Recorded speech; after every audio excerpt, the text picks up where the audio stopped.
Hi, this is Rekha, and I'm Gabby. Join us all summer long as we're on the hunt for local businesses and amazing hidden gems in our beautiful cities of Edmonton and Fort McMurray, which this totally isn't. Tune in, because this is RNG in the 780.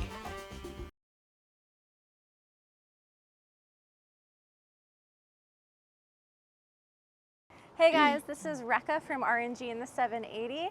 This is our first live stream in Fort McMurray, and we are currently talking to Chocolates and Candlelight. Come on in. Hey guys, we are inside Chocolates and Candlelight talking to Melanie today. Melanie, would you mind introducing yourself and telling us a little bit about Chocolates and Candlelight? Sure. So we've been around for a little while. I started out as a home business a long time ago. Been in Fort McMurray since 1993, so it's been a few years, lots of changes. And so, yeah, started as a home business and developed into a retail space just from a little conversation I had with a friend. And within a couple months, we rolled right into a space, and 23 years later, we're still here. Wow. Yeah. In this exact location itself? We started out downtown, so we are in a different location now, but we've been in this home now for, I think it's 17 years. Wow, so, yeah. That's awesome. Yeah, that's crazy.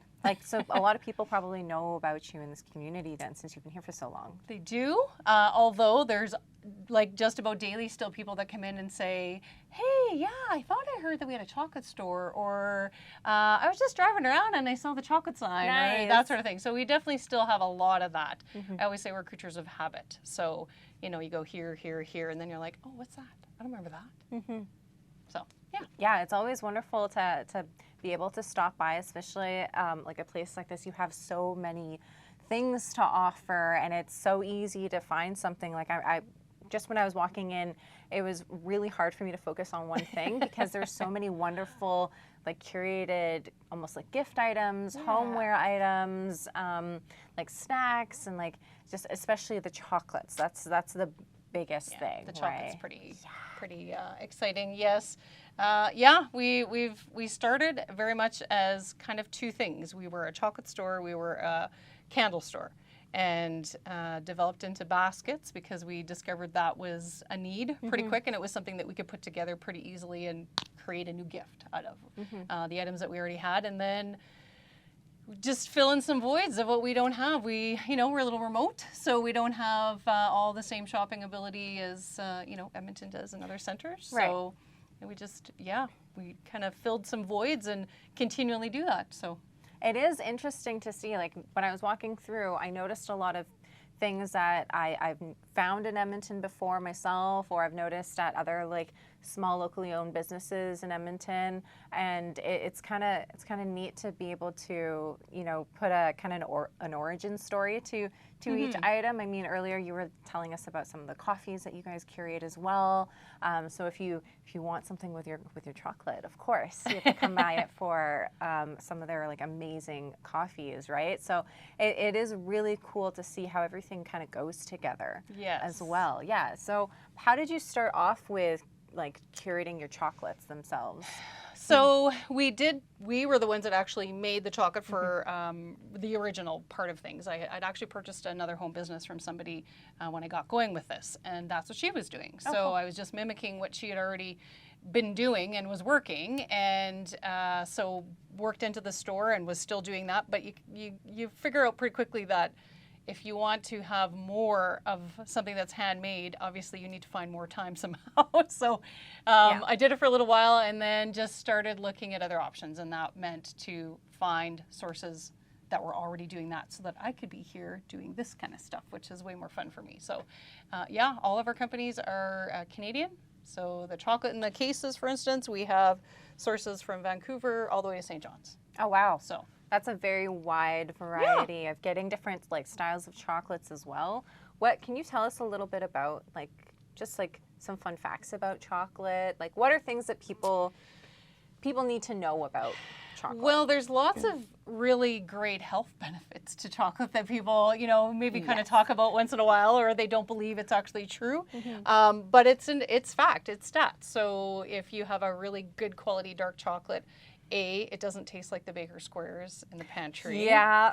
So people automatically assume they don't like dark chocolate until we say, well, have you actually had like a good dark chocolate? I'm not talking ones that are super, you know, 90% cocoa, because that's, you know, a taste that you have to get used to.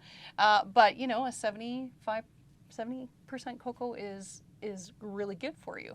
So lots of options always. And the goal is to always have everybody's favorites. So whether that's super healthy and just want to have a little something sweet, or, you know, maybe you want to dabble and get like a big peanut butter cup. So. Oh, yes. I noticed that there's a huge variety of chocolates in this case. There's just, there's a little bit of something for everyone, I noticed. And I think that's wonderful that you have it quite accessible. Like where you're saying something that might not be too sweet, or just go for, just go big or go home, you know? And I think that's wonderful.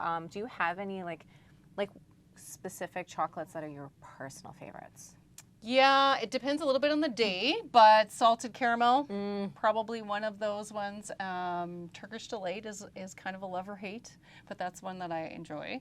But yeah, it just depends on the day a little bit. I definitely eat a chocolate every day. That's for sure the way it has to be around here, and something when you work here, you get to do that and make sure that you know what things taste like, because people will ask you, oh, well, what's the, you know, ice wine truffle like, or what's the orange, you know, peel like, or whatever. So you have to be able to give feedback, just like in a restaurant, right? Yeah. You have to understand the menu. Exactly. Yeah, exactly. So like getting back to what you were saying about chocolate and how healthy it can be, what were some of like the benefits that people probably need to know? Yeah, definitely. So lots of vitamins and minerals. So there's magnesium and potassium and vitamins in there. So the cocoa bean is a very healthy vegetable. And when it's processed and processed properly and not over-processed, then you get all the benefit of just like any other food product, right? So yeah, the darker the chocolate, the healthier it is for you, because that means it has less sugar. So you're getting more. And then, you know, as you start to fill it with other things, then it's maybe more of a dessert than it is a health product. Yeah. But yeah. Oh, that's wonderful. It's all good now and again. Yeah, definitely. I see that some of your chocolates also incorporate like different types of nuts, or even like a mixture of like fruit and things like that. Is that something that's like necessarily difficult to do, or is there like an art to that kind of thing? Yeah, I mean, it's definitely practice, and it's trial and error in some cases for sure. When I was making the chocolate consistently, that's pretty much what you do. If you just come up with a combination one day, you're like, oh, I wonder what that would be like. You just do it and try it, right? And then just see. The menu of things that we have in the store now are fairly consistent, because we've established the needs of all of the favorites, so we always have to have those around. And then every once in a while we'll throw in something crazy like a maple bacon truffle, or, you know, a chili pepper, or something that's really kind of different and specific. But overall, having the ones that people are kind of used to, but in the quality sense too, because it's Calibo chocolate. It's not, you know, as much as I love a coffee crisp now and again, it's a little better than a coffee crisp. So. Yeah, definitely. So you mentioned like different qualities of chocolates and like Calibo. Like I've definitely heard of Calibo. I've had it in desserts and things like that, but I didn't really understand what that meant necessarily. Is that like a different type of bean? What does that mean? Yeah, the source of the bean for sure is one of the things to consider, and anybody who is looking for quality is looking at, you know, South America, Venezuela. There's lots of places that grow cocoa beans, but it's more about the processing, just like anything else. So if you're going to take the cocoa bean and the cocoa powder and the butter out of the bean itself, and then you're going to throw in a whole bunch of other fillers, you've now created a less expensive product.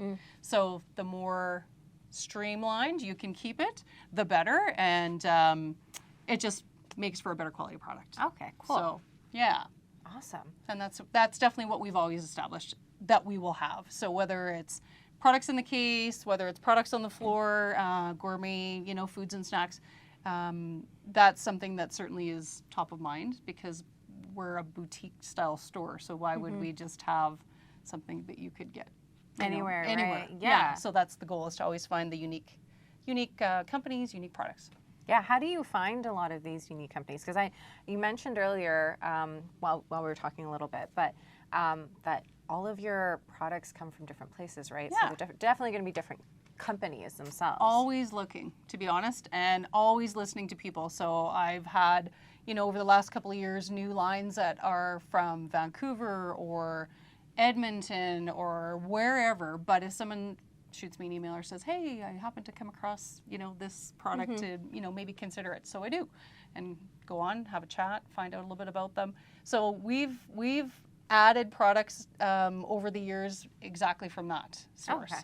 So I'm always looking as well, so randomly searching, and if I'm out someplace else where then I'm always looking too in other shops, or just because you never know. Yeah. You never know where you're going to find things. So Yeah, definitely. yeah, so it's fun. Who was your first company that you kind of reached out to? Like, who is the OG in this case right now? So in here, the first company that we reached out to would have been Charlie's Chocolate Factory in Vancouver. And they've been around for over 40 years. Wow. So they know what they're doing, and they always had a fantastic selection. And it was that same thing. It was just searching to find out who offered what within our, or close to us, right? Yeah. So obviously BC is great. And Alberta too, we had a number of different local to Calgary companies for a long time. They don't exist, so you have to move on and find other ones and keep everybody interested, and keep finding the good stuff. So Yeah, definitely. What were the parameters that you were kind of looking for in a company specifically? Like, were there regions that you were looking for? Were like origin regions, or even like how things are made, handmade versus right. Yeah, definitely. Well, Canadian for sure was the first one. If you go beyond that, there's loads and loads of options. But I wanted to keep it Canadian as much as possible, and there's no shortage. So there's no need to go elsewhere, first of all. And quality, certainly, because they need to offer something that's, again, not just, grocery store or, gas station quality products, which they definitely do. So those for sure. And then just having a good rapport. Okay. I mean, I've worked with this company now since literally like about 94, 95.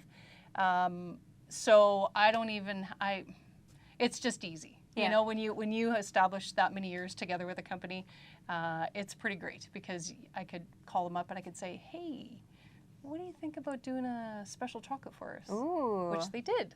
And they didn't have to do that, but they created a combination for us that we now, can call and get our own. So Nice. yeah. What is stuff that like chocolate? So that one is and I feel terrible that I don't actually have it right now, but it's called the Everything Cluster. Yeah. We had another name for it, but we had to adjust it slightly. Even though it's a word in the dictionary, I was like, maybe we should say that word. So it literally has the favorite things that most people come in and ask for. So it has obviously chocolate, milk chocolate, peanuts, almonds, scorbits, and coconut. So it was a really good little mix, and it definitely hits people the right way when we tell them a little bit about it. But yeah, unfortunately, I don't have it. Oh my gosh, that sounds so wonderful. So I'll though. have to send you guys some. Yes, I love scorbits or scorbits, and I love coconut. Yeah. So it's just like that would just make. Yeah, so for our 20-year anniversary, we decided we should do something special, and so heck yes, that's what you we deserve did. it. That's 20 what we did. years. Yeah, That's such a long time. That's I know. amazing. It's crazy. Yeah, just to think that like that it was that happens long in 20 ago. years. Yeah, exactly. And it's almost like in the blink of an eye. I imagine, genuinely. right? Yeah. Like, wow. I never would have said that. I would still be, doing this 20 years later plus. Yeah, I mean, do you have any I guess what would you tell yourself 20 years ago if you could tell yourself right now in a mirror and be like, this is what you got to expect? What would you say? I don't know that I would do things that differently, because I just sort of roll with things sometimes and don't get too stressed out about things. I don't know, that seems to have served me pretty well. I whether it was new staff members or finding new, companies, when there's a change that needs to happen, it just kind of seems to flow. So I know maybe I'm jinxing that now, but No. It it just seems to kind of work. So just roll with it. Yeah, Yeah, and just knowing that you always have to continually evolve. I guess that's the thing. Don't, go here and go, oh, well, this is working, so this is perfect, this is where we're going to stay. You can't do that. Yeah. So just know that it's probably going to change. No, exactly. It's like kind of insane to see how things have changed so quickly, even for me growing up and just looking at how technology changes. For sure. And then now how easy it is to kind of reach out to people and learn about new product. You were mentioning earlier that you found a cafe that offers a coffee that I really, really like from Edmonton. And the next day you're just like, wow. Okay, there you are. It's happening, right? It's just that quick with technology definitely. now. And like the fact that you can get all of these different chocolates from all over Canada, right? And I'm sure everyone has their own styles. Do you notice a huge style difference between like East Coast, West Coast? Yeah, like so the ones from the East Coast, the Newfoundland Chocolate Factory, they base their whole line around what they have in their province. So a lot of berries. So you'll get Saskatoon blueberry, partridge berry, things that you don't necessarily hear a lot about as you come west. Yeah. I'm like, what the heck's a partridge berry? Yeah. And so, it's kind of a cross between two berries, and the other word for it is a cranberry. High bush or low bush cranberry, I believe. So anyways, they definitely mold their products around local, which is cool. And they do something kind of neat in their boxes. So their menu is actually a map of the province. Ooh. And they have the picture of the chocolate, and it's highlighting a different town or village or city in the province. Wow. So it's a lot of fun. They put a lot of really fun work into creating their line. So we love having them. They had randomly called us up one time and said they were here for a trade show and they wanted to expand west, and what better place to do that than where half of Newfoundland is already located, they say. So that's their words, not mine, but it's true. There's a lot of East Coasters here, obviously. So I said, he brought us samples. That's all it took. Oh, that's awesome. Do you find that you get a lot of them in, like, just because of that chocolate? Definitely. Yeah, definitely. That's so cool. Oh my gosh. I can only imagine what that would be like to, have some home. Exactly. A little piece of home from, a nice little shop like this. It's like, hey, come on in. Yeah. I got what you need, We're kind of the general store. That's what people, I had somebody refer to us as that, and I'm like, oh yeah, okay, I like that. I like that. Yeah. We're not tools and hardware, but we're definitely, a little mix of all of the other things that you're like, I didn't even know that. Yeah. So, yeah, it's fun. You guys probably can't see this, probably won't be able to see this, but if you come down here, that's the thing, you have to come here. You have to come here. So once you come here, there's a lot of different things to kind of discover in this shop. Like there's a refillery area with a plethora of different refill products that are wonderful. I recognize some of the brands as being great as well. You've definitely got like a really good collection of candles as well. For sure, yeah. And can I ask where are all those candles made? Yeah. Again, they're local-ish as much as possible. So we have a small little business in Elk Point, Alberta, that does a whole bunch for us. We connected with another lady out of Vancouver to do her line, and her line's really cool. It's all based around cats and dogs, and a percentage of her proceeds monthly goes to different rescue foundations in Alberta and BC. So we worked with her. We change it up every once in a while as well, because there's so many companies, great companies out there. So it's again just a matter. We have people constantly emailing us as well, wanting us to consider their product, and so we just feel if we want to do a shift or a change, then we have sources to work with, which is great. So, oh, that's awesome. Yeah. Yeah. Oh, yeah. Because it's just like these things that definitely go together. Yeah. And then being able to source everything so locally is just it's wonderful. You don't realize how much product and how much like gifts and things like that are literally made in Canada and can be sourced in Canada. Yes. I mean, the internet makes it really easy to like search things worldwide, which can be wonderful. Yeah. But it's even better to be able to find those things in your province, even to that point. It's really cool to come into the shop and be able to say like, yeah, this is actually made by this lady who, runs it out of her home or started in her home and now is an Instagram shop or an online shop, and now you're carrying that here, and it's really cool to see, you know, people's growth in that sense. Definitely. Yeah. How did you kind of like start on this journey of like? Yeah, well, it was home-based initially, and it was me in our, we had a home that had a kitchen in the basement, and so that was me till, 2 or 3 in the morning, making all kinds of chocolatey things and selling them at markets and trade shows, and fairly local. We didn't branch out, and we weren't traveling across the country certainly or anything like that, but yeah, it worked, and then we just continued from there and went to retail, and then just home base is great. Retail gave me lots of other opportunities to, obviously reach people. So not everybody is excited or okay to go to people's homes. So with this type of business, it just made sense to kind of go to the next step. And yeah, now, I have 2 kids and they're adults now. And so it gave a lot of flexibility, which was fantastic because when you're a business owner, there's lots of stuff to some days you're like, but then there's lots of other great positive things about it. And that certainly was one of them. So, and still gives me that today. I have a couple of amazing staff members who treat it like their own. So I'm able to step away as well. And so, yeah, just keeps working. So we'll just keep doing it. Yeah, definitely. I mean, it's wonderful to be able to like rely on your staff to actually care about, this is your baby, right? Absolutely. And then be able to like live your life outside of that as well. I mean, I'm sure that during the pandemic, a lot of people started to, realize the amazing quality time that you could be spending with each other, right? More than just, let's go for lunch, let's go do this. It's like actually getting to like hang out with family and friends and step away from work. But how was the pandemic for you guys? It actually was very busy. Which sounds odd, and I it took me a little bit to really actually say that out loud. Yeah. So it was busy because I was here, obviously by myself, and I had to be here to answer the phone and answer all the social media posts, and I, thankfully had that option to do that, right, to reach out and make sure people knew that I was here, and birthdays were still happening and anniversaries were still happening, and people couldn't see each other, and so those are the calls that I would get.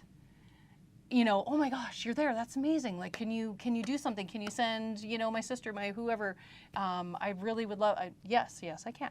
So I was here literally for those, whatever, 2.5 months, whatever it was that we had to do the thing, probably 12 to 14 hours a day. Wow.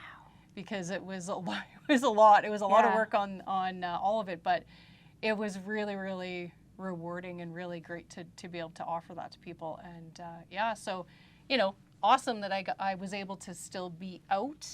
I didn't feel quite that containment that everybody felt because I was able to be in here. It was definitely different than a lot of scenarios, but obviously very grateful that we were able to do that. So, yeah, definitely. I mean, like, if you can't go for coffee, you can at least come and pick it up here, right? I mean, the items that you've curated are so like niche. So it's hard to want to go into a grocery store, a big box store, and just get what everyone else is getting when you could be discovering new things. I mean, there are racks here of like specialty, like salts and different like bitters and like cocktail items that you could make at home, and I think that a lot of people kind of went to that. Definitely, if you can't go out, entertaining at home was a big part of it for sure, and you just had to get creative, right? Yeah. I mean, you had to, okay, we can't do that, so okay, let's not just concentrate on that. What can we do? And so, yeah, obviously, I think there was lots of businesses that sort of took the reins on that one, right, and said, okay, we're going to do entertaining at home and picnics and whatever. And so we definitely have a lot of the product that went with that. So it's, like I said, you have to know that it's going to change and you have to keep evolving. So that's what we tried to do our best at. So. Yeah. Oh, yeah. That's insane. Like, have you thought of like maybe if not chocolates, but have you thought of like one specific product yourself that you would maybe start to make in-house or anything like that? I don't know about that specifically. I think what keeps us going and keeps everything really different and fun is the fact that we get to put our gift baskets together all the time.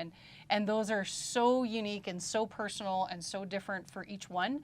It's just keeps those creative juices flowing, so it doesn't make you feel like you're missing out on something, or that you know, maybe we should create something here, because we have so many things to work with. Like, we literally have done baskets that included, or packages that included, you know, the engagement ring. Oh, wow, really? Yeah, like, I mean, people entrust us to, you know, a $15,000 ring in that case. Here you go, just do something nice with it. Wow. So yeah, we've had some, you know, some really fun stories over the years of things like that. So, you know, when you have that opportunity all the time, and each one is different, and, you know, we get phone calls from England from, you know, a customer who has worked with us for years. And so she just calls us on all the special occasions. And she calls us. She doesn't send an email. Well, she'll send an email, but she'll still call, which is cool. And we have a handful of people like that, you know, the granddaughter's birthday, the graduation, whatever it is happening. So Oh, yeah. that's wonderful. So those are pretty cool. Yeah, that's so cool. I mean, like, even to have, like, for me, I almost feel like I have, like, a certain person that I go to for specific things. So it must be so wonderful to be like that family member who always has a gift basket. And it's not just any gift basket. It's going to be something that's specially curated. So it's different every time, right? And to be able to be like, this is your basket for this occasion, and just like the coolest gift ever. Yeah, because we have the conversation. We find out, okay, what are the favorites? Okay, what they didn't like, they don't like, whatever, you know. So you just work around all of the information. And if you're an ABC basket online, you don't get that. No. So you get what you get, basically. You get what you get, and you don't get upset, right? But at least with this is like a real conversation. Definitely. It's very tailored to what you need, what you want, and like, I mean, with the engagement ring that you're oh my gosh, that's so that was super like cool. special. It's amazing. And then to go from that to like any kind of like celebratory like event, you know, milestone, things like that. What has been like your biggest basket? Like, what occasion was that for? We did one for and it was kind of a different scenario. It certainly wasn't like a 40th anniversary or anything like that. It was one of the local Indigenous groups was doing a AGM, and they were. It was a milestone in their business. I don't remember the exact year, but they really wanted to ramp this up, and they wanted to get everybody's attention, and so they brought items to us, and the total package, if I remember right, and I know I still have pictures, was around $25,000 of all of the things. Oh my goodness. So that was definitely one of the you know, ones that stand out for sure. Wow. So yeah. That's $25,000. That I can't even say that out loud. That's so much. That's nuts. Yeah. So yeah, that was probably the biggest, most kind of unusual scenario that we've done. But we pretty much have done anything you can name. I'm gonna chime in with a question here, just because I would like to know this. What was one of the most heartwarming ones then? What stood out as like a? Oh, geez, we've had quite a few of those. If I could, I don't know if I can think of just one. Tearjerkers. Yeah, you know, honestly, I guess there was probably a lot of them, and to peg one was tricky. But after the fire, when we, you know, as a community, we all came back, there wasn't a lot of business opening. You know, not a lot of businesses were open, and so pretty much for those first few weeks, we were open, and there was maybe gas station, grocery stores, just literally a handful of businesses. So we had some really interesting conversations with people, and so not necessarily gift basket specific, but that time and just being here and having people come in because they're like, oh, you guys are here. Like, yeah. So. Oh, that's so sweet. Yeah, it was pretty cool, and obviously still. Yeah. I'm so sorry. No, that's okay. That's Why okay. did you ask? Yeah, those just kind of sneak up on you, but yeah, that's definitely what makes it worthwhile, right? So Yeah. Do you have a lot of like, I don't know, people who you almost like consider family at this point? Oh yeah, for sure. I mean, being in town as long as I have, even business aside, you obviously this is how I've gotten to know as many people as I have. But yeah, there's definitely people who will, they just know that we are here. They know that, we're involved in the community. So, they'll call and say, hey, we got this going on or that going on. I'm like, yep, do it. Well, do whatever we can to help you out, sort of idea. So yeah, that's what's cool about Fort McMurray though, is because everybody typically is from someplace else. So when you come here, you may or may not have family, and maybe they'll join you later, but maybe they won't. But in the meantime, your friends and your coworkers and anybody that you happen to be around and engage with all the time, that's your family. So it's a really unique environment, and people kind of get it, but if they're not here, then they don't really get it until they are here. And then a lot of times they'll leave because they think, maybe I need to go to wherever else and, job opportunities and whatnot. And lots of times they come back. And they may come back for the job, or they may come back because they just couldn't feel what they felt here. So, yeah. That's sweet. So it's pretty cool. That's wonderful. What kind of events or what kind of events do you guys get involved with in the community? Pretty much all of them, I think. Whether it's sports, teams, right from the little guys all the way up to the oil barons to Keanu College to the hospital. Because again, we're remote, we do rely obviously a lot on community support, whether it's the sites and the big guys or the small companies to keep things moving. So if I as a business owner don't work in and help my community out, then obviously I can't expect them to do the same for me. So that's just my view, and I just continue to do that. But yeah, generally it's literally everything. Golf tournaments for you name it, because that's what everybody does in the summertime, for fundraising and whatnot, and lots of people love the golf. And so for us, it's more about how do I determine who I'm going to help this year. So I end up having to, kind of, if I didn't do something for you guys this year, come see me next year. So yeah, they all get hit over the course of, Who's on my hit list this year? So yeah, no, just it just makes sense to me. Yeah. Yeah, definitely. I imagine during the pandemic, it was a little bit more, like you were saying, you were really, really busy. Was that events wise, especially, or? It definitely was individual. Again, just because people were, missing out, right? Really missing that. They couldn't do those things. Yeah. So just looking for things they could do, or ways that they could reach people. And we, because we were delivering and offering that service, which we always have. So that definitely helped, because there's a lot of fear, obviously, a lot of, uncomfortableness of, do I leave the house? Do I not leave the house? All that sort of stuff. So yeah, we just kind of filled the void in between, I guess. And yeah, it was pretty cool. It was cool to be doing that. It was tiring, but it was really cool to be there. Yeah, I imagine. Yeah. Right? I mean, at this point, I would probably say that you're definitely at the center of the community in some way, right? And during the pandemic, when people are kind of looking for someone to kind of guide them in a way, it's like, well, we're gonna come here, right? It's almost like like you were saying, like a general store. Everyone's gonna come here. I mean, earlier someone came in, they knew exactly what they were looking for. Yeah.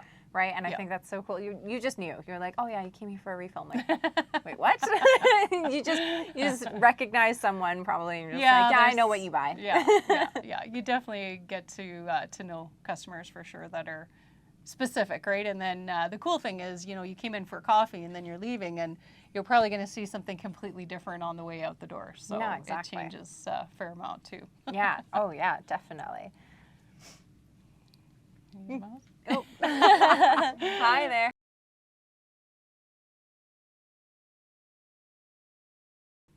All right, and we're back now at Chocolates and Candlelight. Right now, Gabby's just letting you guys take a sneak peek at all of the amazing chocolates here from all over Canada. We just had to cut really quickly because we had a customer come in who happened to be one of Melanie's oldest customers, and it's just just goes to show you, like, literally when you've been in the community for so long, it's so easy to just know people well enough.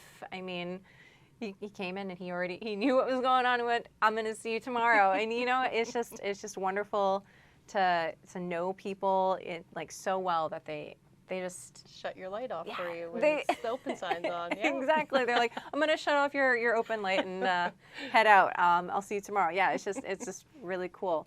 But yeah, so these are some of the delicious chocolates that Melanie has chosen for us to try out. Well, we have to ask some of the favorites, of course. Yes. So, you know, some orange. So we have an orange truffle. So that's the dark chocolate orange truffle. And I'd mentioned the Turkish Delight, so that's the square one there. The Newfoundland Chocolate Company does lots of really wonderful things for us. So this is a strawberry coconut and a dark chocolate orange peel and almond.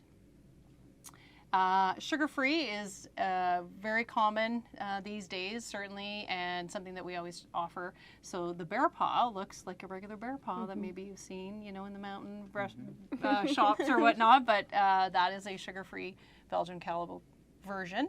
And then, of course, you recognize, you know, a peanut butter cup and what that looks like. So, you know, think of the ones you would buy in the store times a whole bunch. Oh my for gosh. goodness. Oh my gosh. Those are all right in a pinch, Yeah. but these will definitely knock your socks off. so. Sometimes there is that craving, right? Like for once sure. in a while I'll just be like, I just need a Reese's like peanut butter cup for no reason.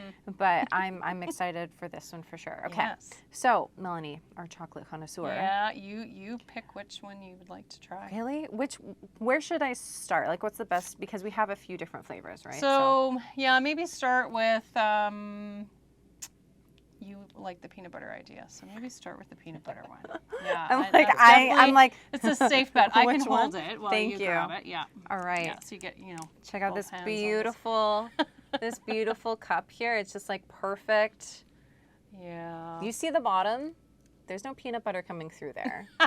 This is a solid. If anybody knows Yeah. their peanut butter cups, it's the bottom. It's Yeah. the bottom. You see?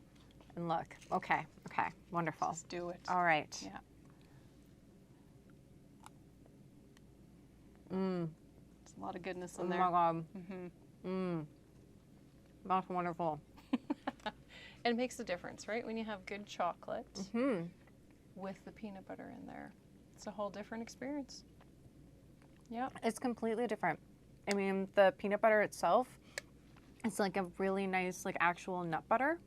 Versus, just Yeah. like oily. Like where it's just like candy and it's not quite, it's like too overpowering, but this is actually really nice. It's really gentle.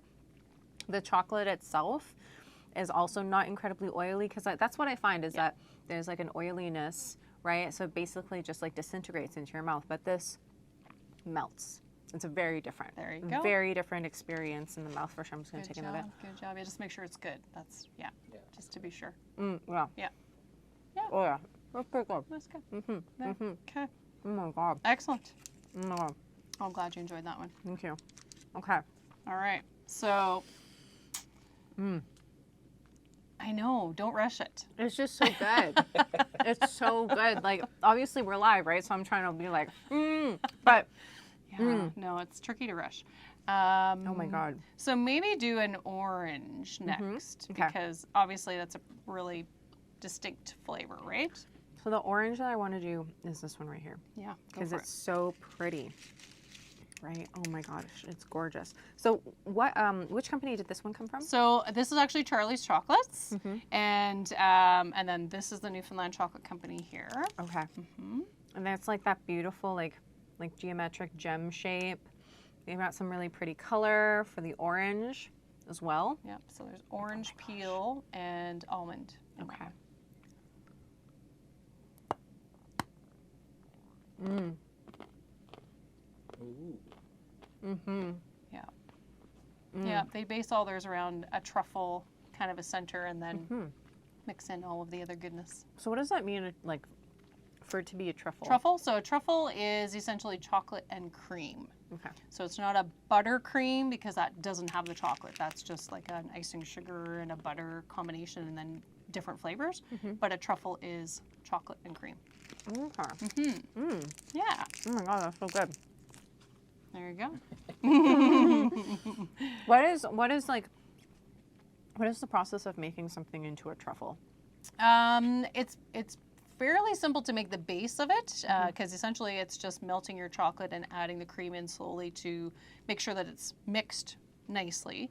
The key is if you're going to do hand rolled ones, they're pretty messy, but you know, it's fun. You chill it and then basically use, you know, you have little gloves that you can use so that you're not sticking to your hands the whole time. And then you can roll them. So you can roll them in coconut, you can roll them in cocoa powder. There's a million different options for that. These ones are shelled, so it does have a shell, and then the truffle is poured into the center of it. Okay. And then you pour a little bit more chocolate on top, and then let that set. That's awesome. Yeah. I have to let Gabby try this one. This one's a little bit different. Which one is So this is an orange truffle as well, but this is just a creamy all the way through. There's no extra bits inside. Okay. So yeah, yours had the orange peel and almond within the truffle, and then this one is just super creamy and rich. Here you go. Try this one. Doing the Mad Hatter Trade Places? No, we're just gonna let you eat it. Well, how are you going to shoot me eating it? Here. Here we go. I'll let you flip it around. There we go. Okay, Can I Gabby. just steal your Yep, go ahead. mic there and then in your hand? Oh, good. And then this is the best part of this V-neck, is it sits right there. Perfect. Hi, Very Gabby nice. here, making my first appearance. Love the bottom. So far, that seems to be the thing. Orange and chocolate is my go-to favorite, so here we go. Yeah, and dark chocolate and orange, definitely a great combination. Oh. That's what the center looks like. Oh, that's a lot more creamier than the other one. Okay, Yes. cool. Oh, wow. That is really good. Yeah, it's a good one. So is that one like is the truffle done differently for this one? I would say because you've got so many other things in the other one, you don't get the creamy like you do with this one as much, just because it's filled with so many other parts to it. Oh. So yeah, that's why it changes. It's a little more textured, I guess you could say, versus creamy. Yeah. Yeah, Rekha, you weren't kidding. This is actually hard because I'm like, it's so good, and I have to keep talking because we're live, but I'm just like, it's delicious. I don't wanna. You just want to enjoy it, right? Because it's just such a nice. Well, and that's it. It's an experience, right? You don't buy a good quality chocolate to just like scarf it down. You know, you want to take your time and enjoy it and pay attention to all the things that are happening. Yes. No, this definitely, like, because the only thing I ever end up getting, because everyone knows like orange and chocolate are my favorite thing, is they always get me the Terry's chocolate orange. Right, I'm like, right. that's great. Yeah. I'm like, but it's just not exactly it. And there's like no other options but that. So I'm like, the second you're like, what do you like? I'm like, you have orange and chocolate. I'm yours. And that was definitely leaps and bounds better. You guys have to come down here and try it out. It's so good. Do I get to do another one, or do you want to? Yeah. Yes. What are you thinking? So strawberry coconut. Ooh. So similar to yours in the sense that it is a truffle base, but it will be like less creamy and more texture because you've got the other things in it. And it's got a great bottom because that seems to be the theme. I like it. Yeah. So milk chocolate obviously there, and Let's bits see the of center. actual dried strawberry and coconut. Oh, wow. Oh yeah, you can see the bits of strawberry and coconut. Yeah.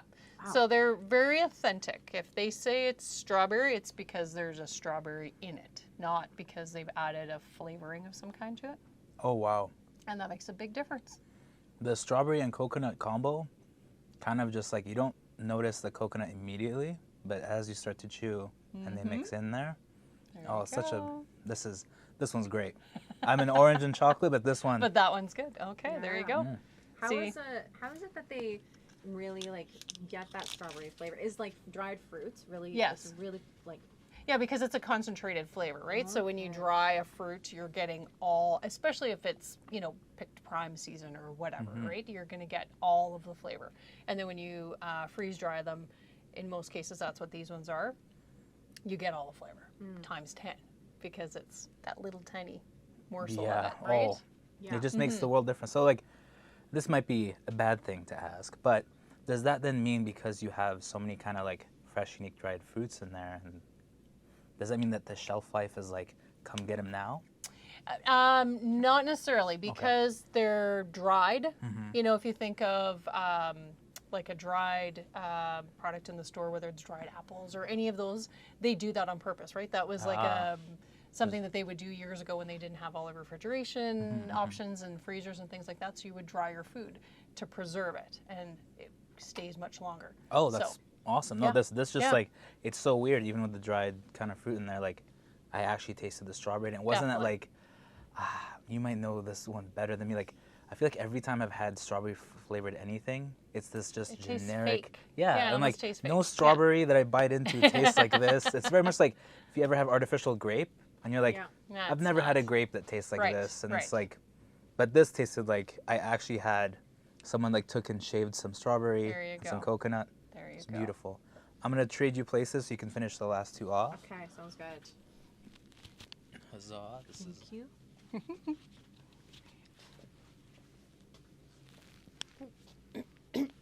All right. And I'm back. Ooh. Yeah. So we have a sugar-free bear paw. So a lot of people assume that the sugar-free version is just not going to be good. Yeah. Yeah. So again, there's a big difference between, you know, the quality of a sugar-free product, just like anything else. What we have in-house comes from Charlie's Chocolates, typically, in most cases, and they use a Belgian Callebaut chocolate, so you've got good quality chocolate right off the hop, and they use maltitol, which is a sugar alcohol.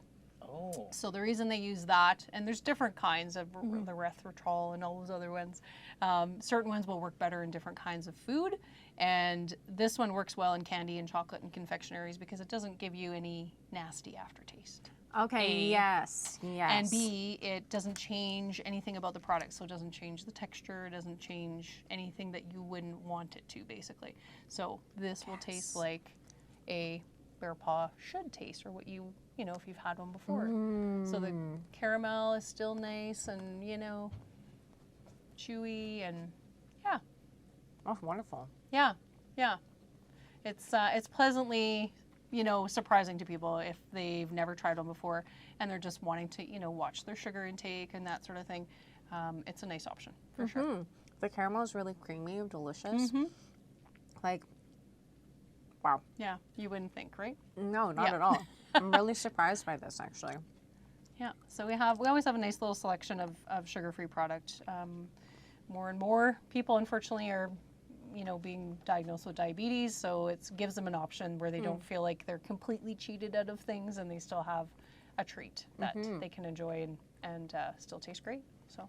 Did you find that this is also an uptick in, I must imagine, like if you're doing like the keto diet, that must Right. Yep. Definitely more people asking those questions over the last couple of years with keto being more and more popular and you know, things changing. So again, dark chocolate for sure in that case is the number one best option because the sugar is quite low. So we always try to have some different ones around, whether it's just super simple and basic with not a lot of things in it. So yeah, it's an option. Yeah. Chewy. That one's chewy, yep. But yeah, it's pretty good. But it's like a perfect chewy. You know, like the consistency is there. It's definitely got like a great, amazing like mouthfeel to it. The little crunch from the cashews is nice as well. It's just, yeah, it's a great chocolate, that's for sure. Like I'm really, really pleasantly surprised by that. Yeah, we kind of test people all the time. We're like, well, have you tried one? They're like, no, it's not going to be good. I'm like, oh, I'm just saying, you know, you might want to try one. Oh, yeah, definitely. Like, I'm surprised that, like, there aren't even more chocolates. I feel like there should be even more with that. What is it called again? Maltitol. Maltitol. Yeah. If you start paying attention, even in grocery stores, you'll notice a lot of the sugar-free product may have that in there because it does work well. Okay. So, yeah. Yeah. It has a really nice aftertaste too. Like it just tastes like I had some caramel, but it's not lingering in a weird way. No, and a lot of times people will explain some of the substitutes as tasting metally or just chemical based, like Yeah. that you kind of get that weird, and you're like, "Ugh," but this doesn't. So again, that's another really nice bonus. Oh yeah, definitely. And then the Turkish Delight is, that can be sort of a love or hate. Some people are like, no, hard no, that's not something I like. Or, you know, other people are like, oh yeah, I'll try that. So it's kind of like a soft gummy bear is what Turkish Delight is. But it's handmade, Turkish Delight. So if you do a little reading about that, if you think of Narnia, way Yes. back when, right? Yes. That was pretty prominent in that movie. But yeah, so it's a little bit of a surprise in what we have because there's lots of different flavors. So when we get it, it's a mixed box. Oh, So you don't okay. know if it's going to be lemon or lime or orange or, you know, any particular one. So I don't know what you're going to get. So cool. Just a special note to the folks at home, when you get packages of Turkish Delight, that's actually how you know if it's like authentic or not, is if it's a mixed. There you go. There you go. Interesting. Just in case you guys didn't hear, Gabby told us how to tell if this is an authentic batch of Turkish Delight, and it's because it's all mixed. There you go.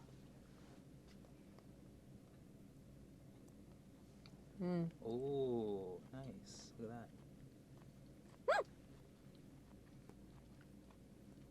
Lime. There you go. Mm.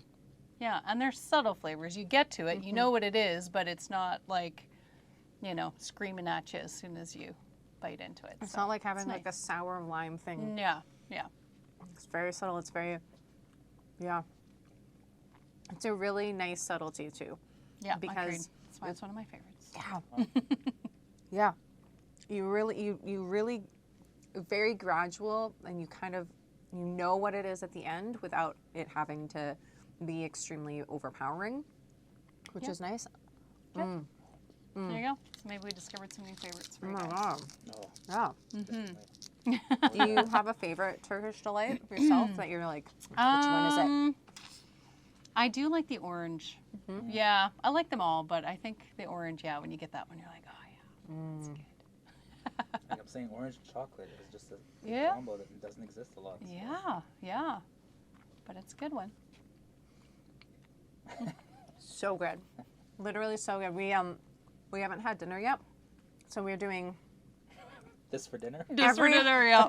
this for dinner. We're You're just doing dessert first. Yeah, that's fine. right. we're living Totally every fine. child's dream right now. Dessert first. Absolutely. Yeah. Yeah. Still lots of hours in the evening. It doesn't get dark here till, 11 something. So. Oh, good. Yeah, you're good. Oh my God. Those are some amazing chocolates. I am Glad you enjoyed them. extremely pleasantly surprised by the variety and the quality. Like, you really don't get it until you get it.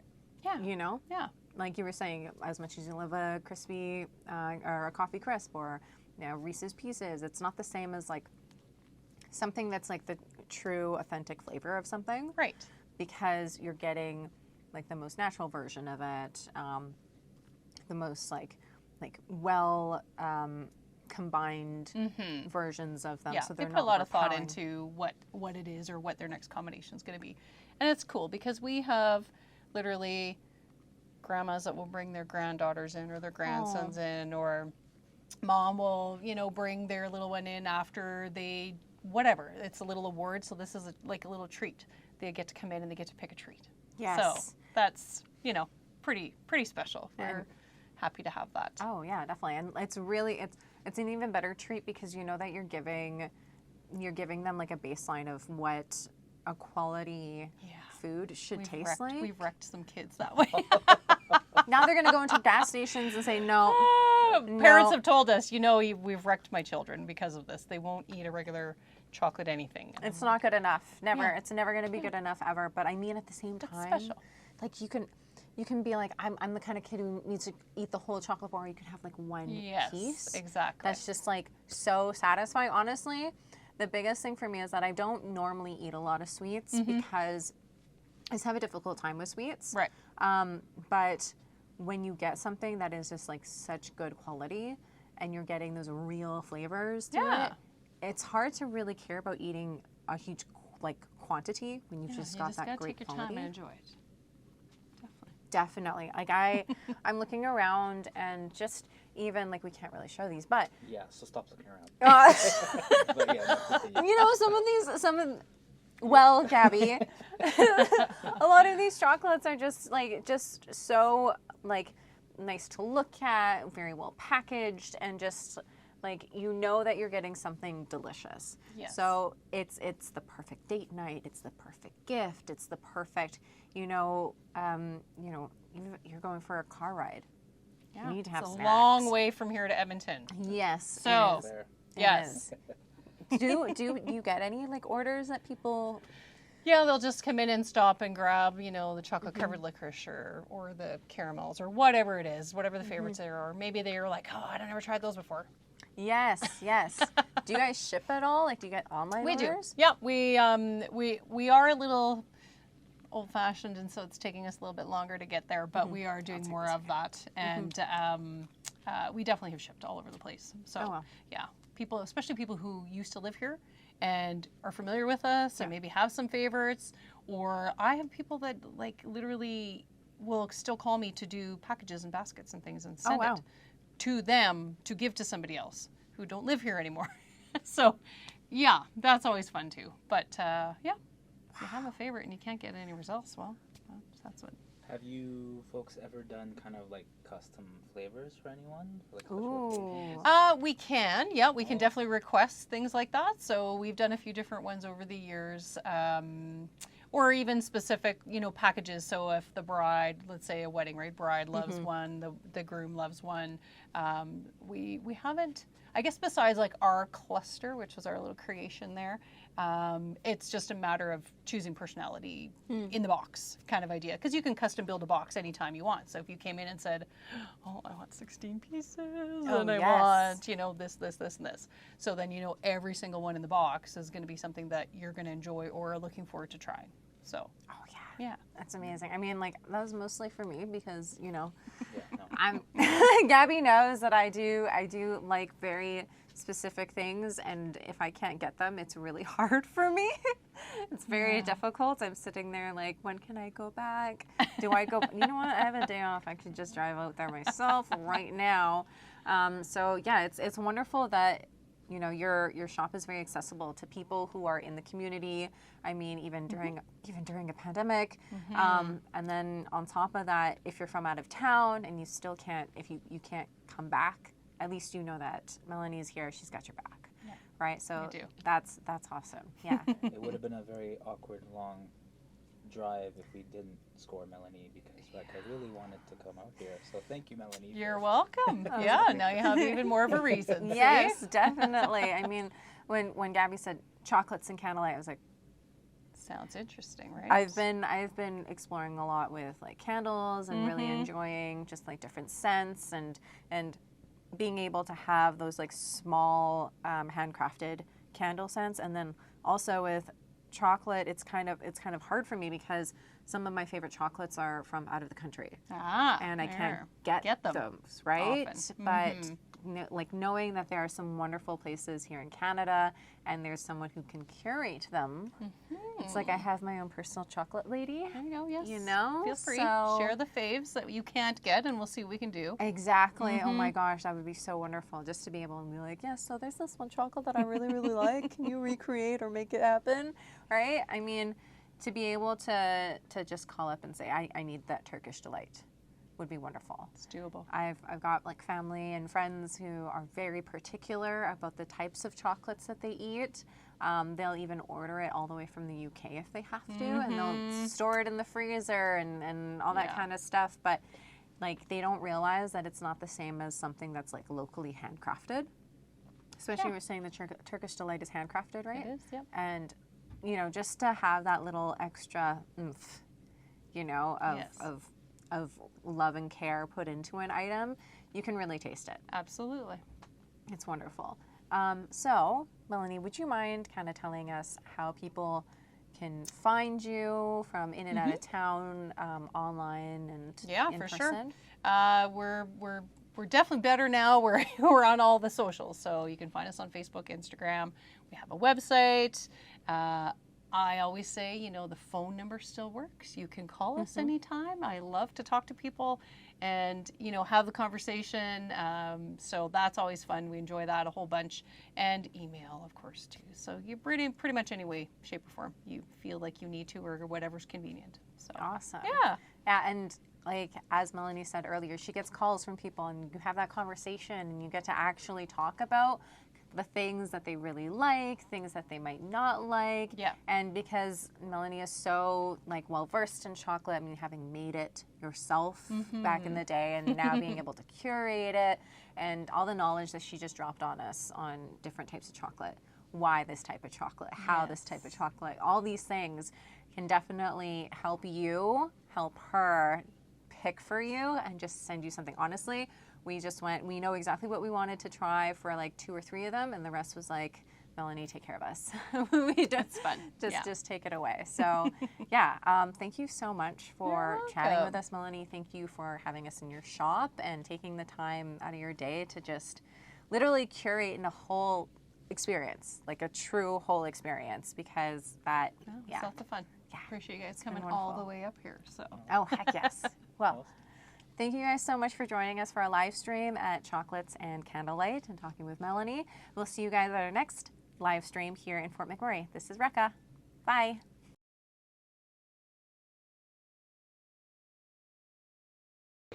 Hello everybody, we are here, day 2, Fort McMurray. I'm very excited. This is the place that we have been trying our best to kind of get so far.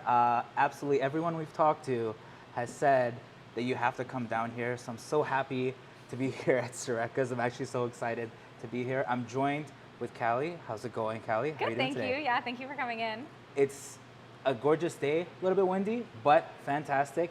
I'm so excited to just seeing this place, being here. I love the open concept, the tons of windows, natural lighting. It's just fantastic. You have to come down here. Maybe not while we're recording, maybe do it, who knows. We're trying to help promote and make this place awesome. Callie, thank you for joining us today. I know that aside from being the favorite child, what is it like working here and working with your mom? It's really awesome. Even before we opened the restaurant, I was always really close with my mom. So I have a couple other siblings that we all live in town. Our family is very close, and they are also like here to help out here and there. I really like working with my mom. I have a son who's at home, so it gives me some nice flexibility to help my mom out as much as I can, and also gives me some free time to spend with my little one. In the community here, there's always lots of kids programming, parks and stuff like that, so I really love living here. I love that my whole family lives here, so this is like my perfect life in my ideal world.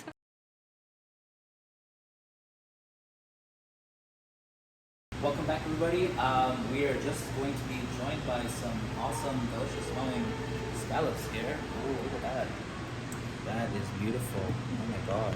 Wow. So these are one of our chef's specialties. Okay. So we have fresh Atlantic scallops Nice. on a bed of spicy carrot puree, and with microgreens on top that are grown locally.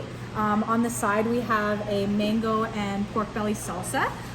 Amazing. The tartness and sweetness from the mango are really good with like the fattiness and saltiness of the pork belly. They pair amazing together. They're pan fried, cooked to perfection. If you like seafood and scallops, then you will love these melt in your mouth morsels. That was actually so well done. How many times you must have? Okay, yeah. Because that was, I didn't even prompt anything, and you began to go in there, and they like. No word of a lie. Again, I wish we had smell-o-vision because that's something I always ask for. But they smell delicious. I would be remiss if I didn't try some. I think Rekha will also join us. Yes.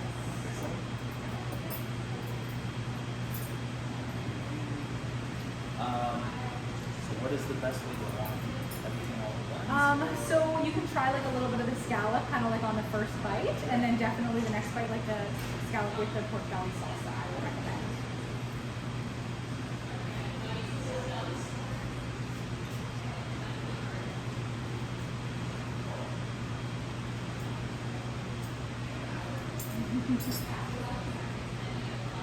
That's really good. Wow. That is... Like I said, I eat them all the time, but I never get tired of them. They're so good. That's delicious. I know that the camera woman is, yeah, come on in. Here I All go. yours. Which one should I try? The middle one is untouched so far. Okay. So. Okay. I'm gonna put this middle one. Just see how that looks.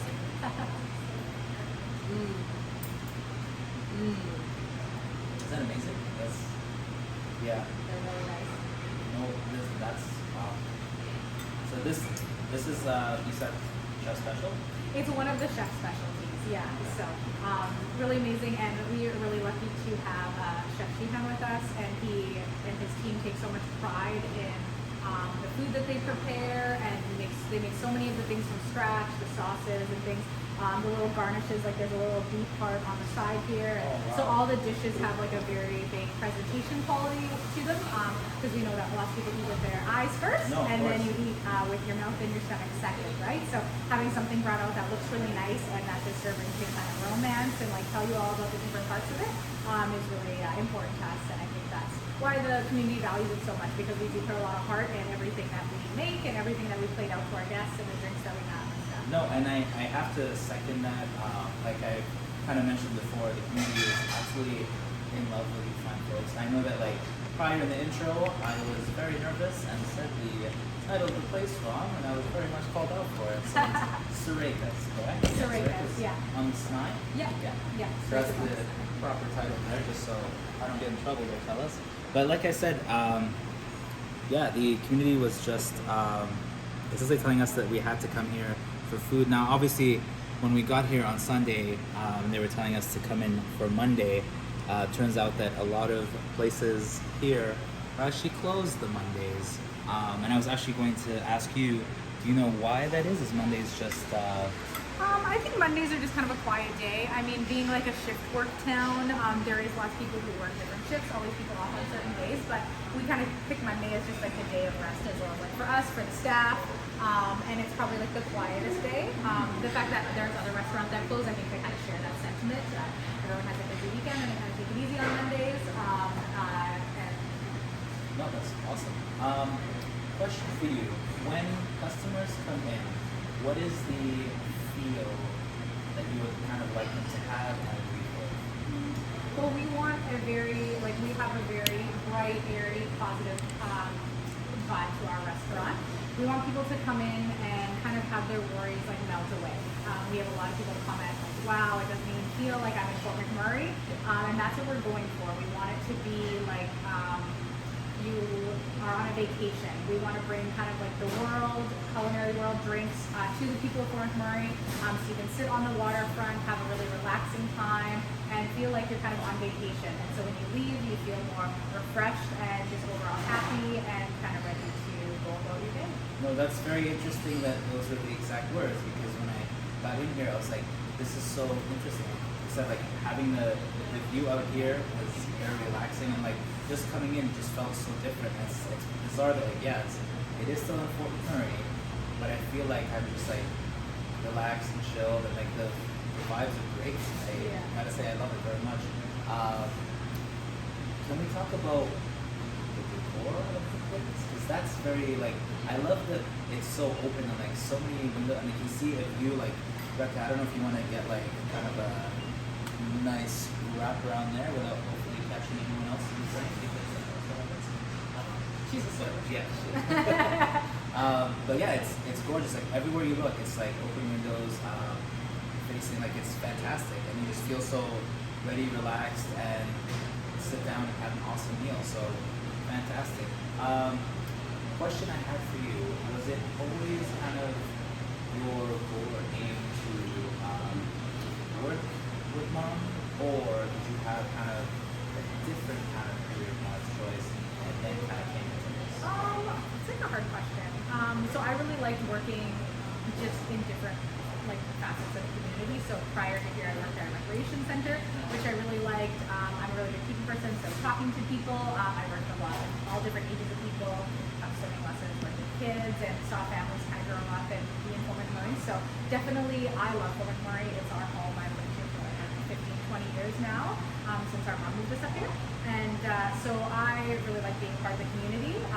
After after my mom opened the restaurant, it was either go back there, or she offered if I wanted to help her here. And all of the things I like doing in my previous roles and employments, talking to people and just kind of growing with the community and helping people out, is all stuff that I can do here, serving, managing, and just bringing those experiences to people one table at a time and seeing their faces light up. And we've made so many friendships and connections with people through the restaurant in Fort McMurray that it's so rewarding. I couldn't imagine right now doing anything else. Like I love it. No, that's wonderful. And the very awesome research, but not limited, but we tried our best, told us that one of your biggest kind of role models was your mom. Yeah. So I would like to expand on that and ask you, what is something that she has taught you as you carry forward kind of today? Oh my gosh, like so many things. So Doesn't have to be one. It can be yeah, multiple. So. Yeah, I'm a lot like my mom in a lot of ways. So my mom has had a very professional career. She's worked very hard coming from family who immigrated to Canada, and then especially back in the day, being not only a woman of color but a woman in the workforce, mostly in local government jobs, and studying at the University of Alberta through online courses when she had 3 kids at home and she was basically raising us on her own. And so all the late nights that she worked, but she always managed to, as much as I know now as an adult how hard she worked, when we were little there was never, when I was younger, she was always still around to be with us, give us advice, watch movies and stuff. But definitely a lot of the career advice and professional advice that I got from my mom, I forget sometimes as an adult even that not everyone has those things. For me, I'm these are just things that I know and they're common sense, and I'm wow, I'm so lucky that I had a mom who was very a professional person, a kind person, to kind of guide me in all of the ways that she has, and learn so much about relationships between people, also how to be professional when you have a job, and working hard, and all the things that go with that. No, it's awesome to see and always fantastic. I know that one of the things that we had chatted about just before we kind of began to roll is that you had said that your mom had never really pressured you or your siblings to kind of work at that. It was very much an open invite that if you would like to, this is her dream, her goal. She would love to have you on, but it wasn't as I kind of see with many of the businesses where it's you are the son or daughter of business. This is what you're doing after school, and that's it. What was that kind of like? Was that? So when my mom had saw the new space up for sale, it was really important for her to grow Fort McMurray and help develop the waterfront, and she saw the potential here. Oh, sorry. Yes, sorry. So when she saw the space here that was up for lease, it was really important to her to have something here the community could be proud of, and so she took that opportunity to start this beautiful restaurant.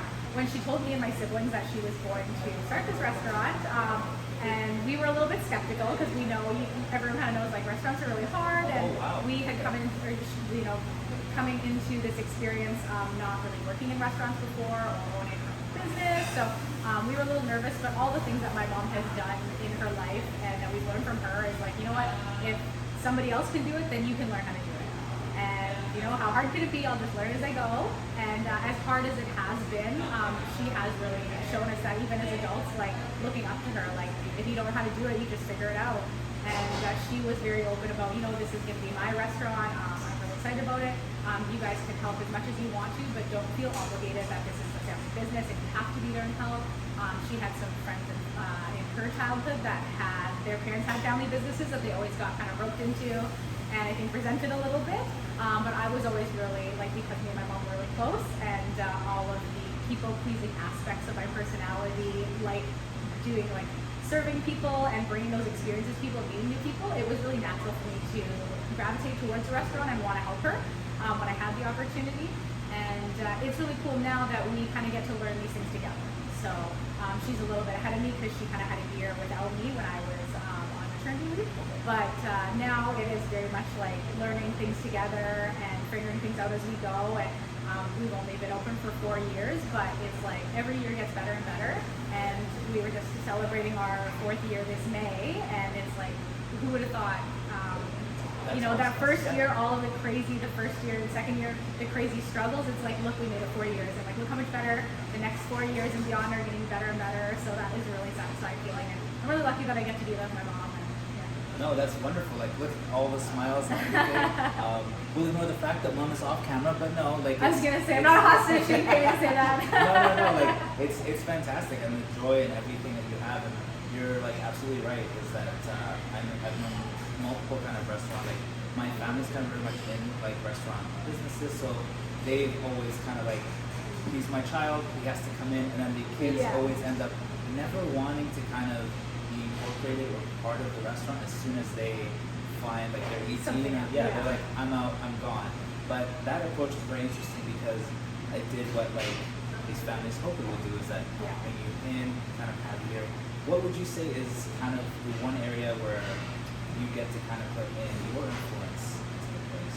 So I started helping her mostly with the social media, with my mom's limited knowledge about like Facebook, Instagram, and same thing. I was like, how hard could it be? I see people do this all the time. It is pretty hard when you have to always be coming up with content and pictures and things like that. So that was tricky at first, but yeah, it was really just like a learn as you go, and you know, figure it out one post at a time, what works, what doesn't work, and what people want to see. So I still primarily help her with that and taught myself how to build a website and all those random things. So so I do a lot of the social media portion of it, and I had never been a server before, but like how could be, so learn to do that and really try to motivate the rest of the team.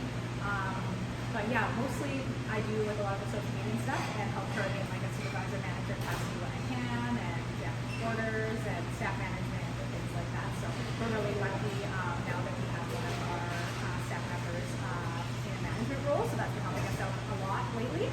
But previous to that, my mom is mostly like a one-woman show, and I help her when I can and on the side. But I always feel guilty taking too much credit for the restaurant because it's like my mom's heart, soul, blood, and tears. Like, she puts it all into this place. Yeah. Can definitely feel, even like when I got to sit down and like very much meet with her very quickly. Like, she is actually our next upcoming interview. If you folks stay tuned here, coming right up, because we had to, of course, talk to.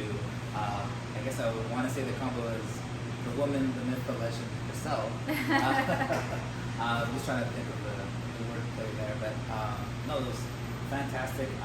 We loved kind of having you on, Kelly. I know that you're busy as well, so we'll try to take up most of your time, but thank you for joining us here, and thank you for having an awesome interview with us. We will be right back, folks.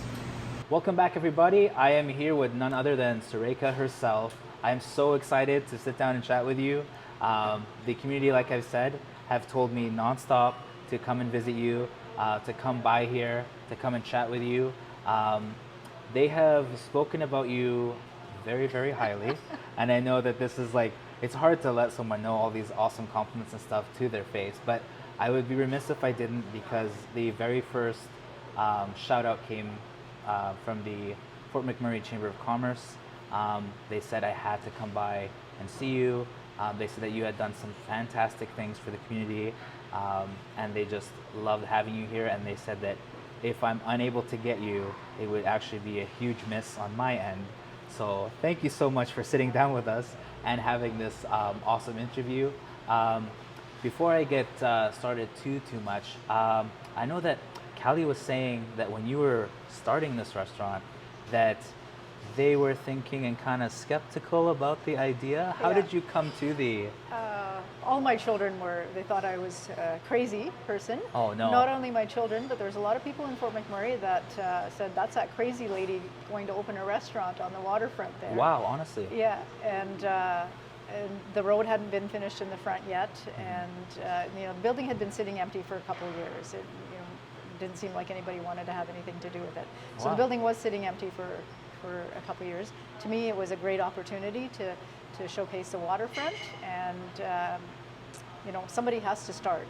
If one person doesn't start first, then nobody else will do anything. No. So I learned from Callie that you guys have been open for, is it past 4 years, going on 4 years? Did we just pass it? We just passed it. 4 years. It was May 3rd is our anniversary, fourth anniversary. Awesome. Congratulations. That's awesome. Thank you. That's great. Yeah. Thank you. Great to have. No, that what's it like to have like because I'm trying to imagine now if I'm doing the math, and I know this is terrible to think about, but like that means that you would have had to have pushed through some of probably the worst things, which is like the pandemic. I learned also from the local municipality that there was also floods that were happening here. So what was it like kind of operating and being open during these challenges? So we've been open 4 years. 2+ years has been COVID-related issues. Wow. So that's challenging in itself. And then we had the downtown area of Fort McMurray flooded. So we had water really close to the outside of the building on this side. The neighborhood on the opposite side flooded as well. So we were lucky that we didn't get any water in the building. What did happen though is the power was out for a week, so we lost all our freezer and cooler content. So that was that was a $20,000 hit. So. Oh my gosh, that's. Yeah, so it's been a lot of challenges in the last couple of years. Hopefully we've reached a turning point now, and it's sunny skies ahead. Yeah, no, I hope that for sure. That must have been very like. I'm just trying to imagine like, because like in Edmonton we were hit with the pandemic closures and everything, and that was so difficult. But to even have that and still push through and power through, what were some things that that you had implemented to kind of push through and persevere through the pandemic? Well, I don't know if I can take credit for implementing anything. We're just like everybody else. We have to change on the fly. We did when the pandemic first started, we completely closed, like most other people. In hindsight, we probably should have stayed open and done takeout. We would have been a little bit farther ahead then. But every other opening and closure, we just kind of had to make it work with under the rules and regulations. Sometimes, most of the time that we didn't agree with. But as it happens, that's what you have to do. Yep. And the flood was, that was just something that we have to work through. But we are here. We have been so successful, and we're doing well, and we're still here through all of that because of the community support. So that's a really important aspect of it. We have huge community support, and people that have become our friends, our regular customers, and also our staff. So we have great staff. All the staff that have been here from the time that we opened, come and gone, have contributed their own little piece to make the place better. That's amazing. No, and I have to say that is one of the kind of focal pieces that with interviewing so many different kind of businesses, is so many of them that had their staff kind of remain and push through and help out as much as possible, really felt like you had said it best, like that this was a piece of them and they wanted to keep continuing to pursue and push through. We've spoken briefly about community support. I would also be remiss if I didn't ask this one, but rumor has it that you were helping out some local businesses when there was a lot of closures and you kind of closed down the restaurant. Why was that important for you to kind of do so? Well, so community's always been important to me. I spent a whole previous career working in municipal government, and I chose that career because I then had an impact in developing a community and building a community that I lived in. So when we had to close for the pandemic, I mean, it is a really beautiful spot. It's beautiful inside, it's beautiful outside because of the windows, and you can see out into the park. And I thought, geez, it's going to be such a waste of space, tables and chairs collecting dust, really, and who knows how long we're going to be closed. Yeah, of course. So that was the one night. It was a Sunday night, I think, and then I talked with Callie and said, why don't we just put a post out to say, does anybody who has a home-based business that doesn't have that exposure, if they want to come and showcase their items here for the duration, for the time that we were going to be closed. And also one of the concepts for the restaurant when we started was I wanted to have a combination restaurant, cafe, a little bit of a retail gift shop area, really a European style corner shop cafe kind of thing. And then so we did have a small retail section since we opened, but just really only a couple shelves. So it's just expanding on that retail opportunity. No, it's wonderful. I noticed that when I came in, are there any kind of businesses or folks that you're working with you'd like to shout out that? Well, there's so many of them. I hate to start listing them because I'm going to be forgetting them. We probably have about 20, 25. Oh, wow. So and partnering with local businesses and people is important to me, not only in Fort McMurray, but within Alberta as well. So we have partnerships with some, the Black Diamond Liquor Distillery, the Da Vinci Gelato. We have a lot of local Indigenous artists that have crafts and all the things that they make. Sorry. No. Yeah. That's wonderful. Yeah. That's amazing. And like I said, as soon as you enter, that's one of the very first things you see, besides the awesome place. I wanted to ask, and I'm sure that you definitely had a hand in it, but I heard that the kind of decor decoration end of things was all kind of helmed and handled by you, because you're like, I'm going to do it. I don't need anybody. Well, it didn't quite turn out that way. So we started out, it was a bare floor, bare walls, and an empty building. And I kind of, we were kind of constrained in some aspects because the plumbing was already in, and the wall separating the dining room and the kitchen was already there. So we had to, and there's windows everywhere, so it's not like you can build something and cover up the windows too. No, of course. So had some challenges, design challenges. And then when it came time to hire, I did try and hire an architect and a designer, and I didn't like the things that they were coming back with. They were like, it looked like everybody else's restaurant. Brown and very much brown and beige, generic. And that's not what I wanted. Yeah. And so then I tried to hire an interior designer. And we were just starting out. There was not a lot of money to be, throwing around. So design fees were really expensive, and I thought, how hard could it be? I just, started putting things together, and this is what the end result is. No, this is wonderful. I'm so glad that you didn't cover up the windows. I do love the open, light, natural light coming in. Yeah. It definitely gives that warmer feel. I love what you've done with this section specifically. You told me that this is the most requested. This is one of the tables that's most requested because of the fireplace. Okay, so sorry, we're getting the VIP experience today. Anybody that wanted to book it, unfortunately, this is the best seat in the house, so you'll have to deal with it. But come in on any other day, maybe then.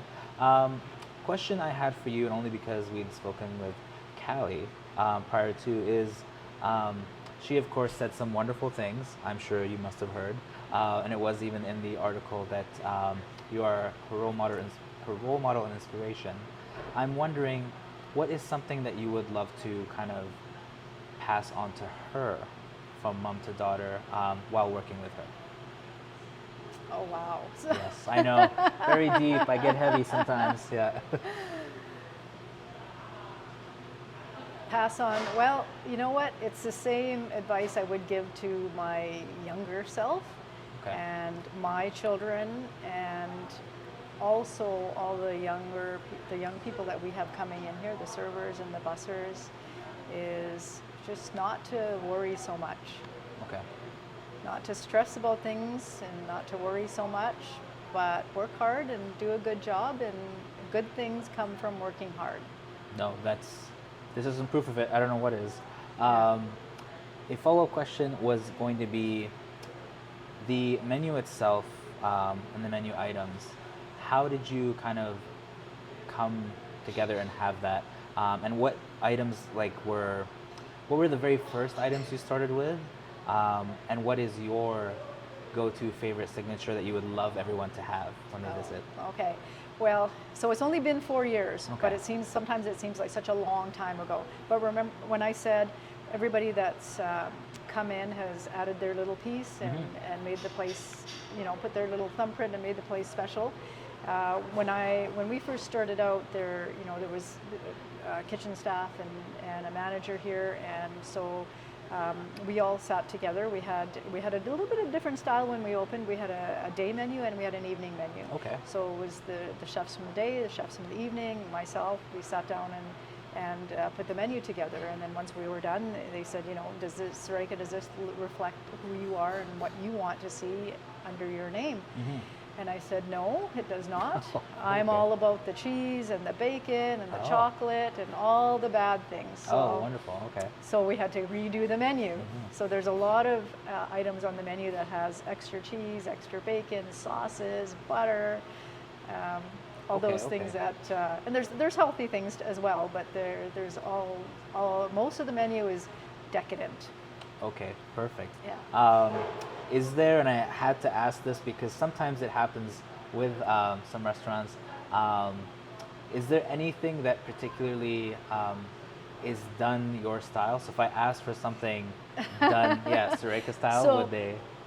I tell people I can't take credit for the food because I do everything else in here. Even I learned how to run the commercial dishwasher, one of my most exciting experiences in the dish pit. That's awesome. Because it was something that was totally opposite from my previous professional career. But anyway, I always say I can't take credit for the food because I don't cook the food. It's the chefs and the team in the kitchen that do that. But there is one thing that I wanted to put on the menu, and I don't, you know, thinking back on it, I don't even know how this started, but we do have and I just thought because I wanted to have something funny and hilarious on the menu. So we have a Caesar salad. We have a regular Caesar salad on the menu, and then we have another Caesar salad that's called the Mark Anthony Caesar salad. Not too many people get the reference of Mark Anthony, but some people do. Anyway, it's a Caesar salad that of course is house made here, and the chef makes the Caesar salad dressing.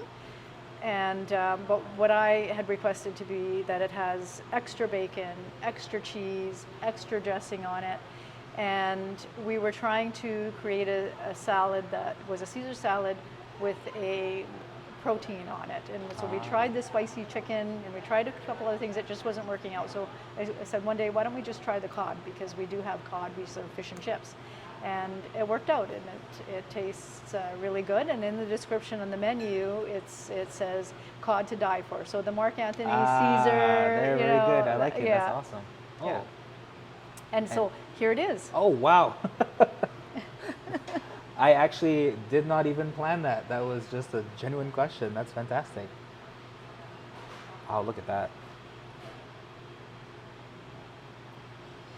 So this one definitely will have to be a Rekha tryout. I am actually allergic to bacon, so I should have said that. But it looks amazing. We'll have you come in, swap places, and try it out. That's cool. Hey guys, looks like R from RNG in the 780 is going to do a little appearance here, and I'm going to try this beautiful Mark Anthony Caesar salad. Okay, so, oh my gosh. One of my favorite things about Caesar salads is definitely the dressing and the Parmesan. That's Parmesan, right? Yes. Okay, yes. And then always the bacon. Oh my goodness. And then this is... That's the spicy cod. Wow. And then so the best thing to do is have a little piece of the cod mixed in with the salad. Wow. So the flavors are combined. What is this? So the chef makes the dressing, and it's got a little bit of a citrusy flavor to it. Wow. That is wonderful. Mm-hmm. I'm glad you like it. It's one of my favorite dishes. It's definitely like a really well done like Caesar. Oh my gosh, and the spices are so good. Wow, that's wonderful. I don't think I've ever had a Caesar salad this good in my entire life. This is like, I wish I was exaggerating, but oh my gosh, I love the cod rather than like a chicken. I don't know what it is, but I've usually tried to do seafood with a Caesar salad before, but I've never been able to do it like this before. Yeah. Somehow it works. People are a little bit skeptical when they see it on the menu and decide to try it for the first time, but it's something that our guests come back and reorder many times. That is wonderful. I love the cod. And it's quite funny, when I first proposed it to the head chef, he was kind of, wasn't too thrilled, wasn't sold on it, but it is one of our most popular salads now. Yeah, it's wonderful. Oh my gosh.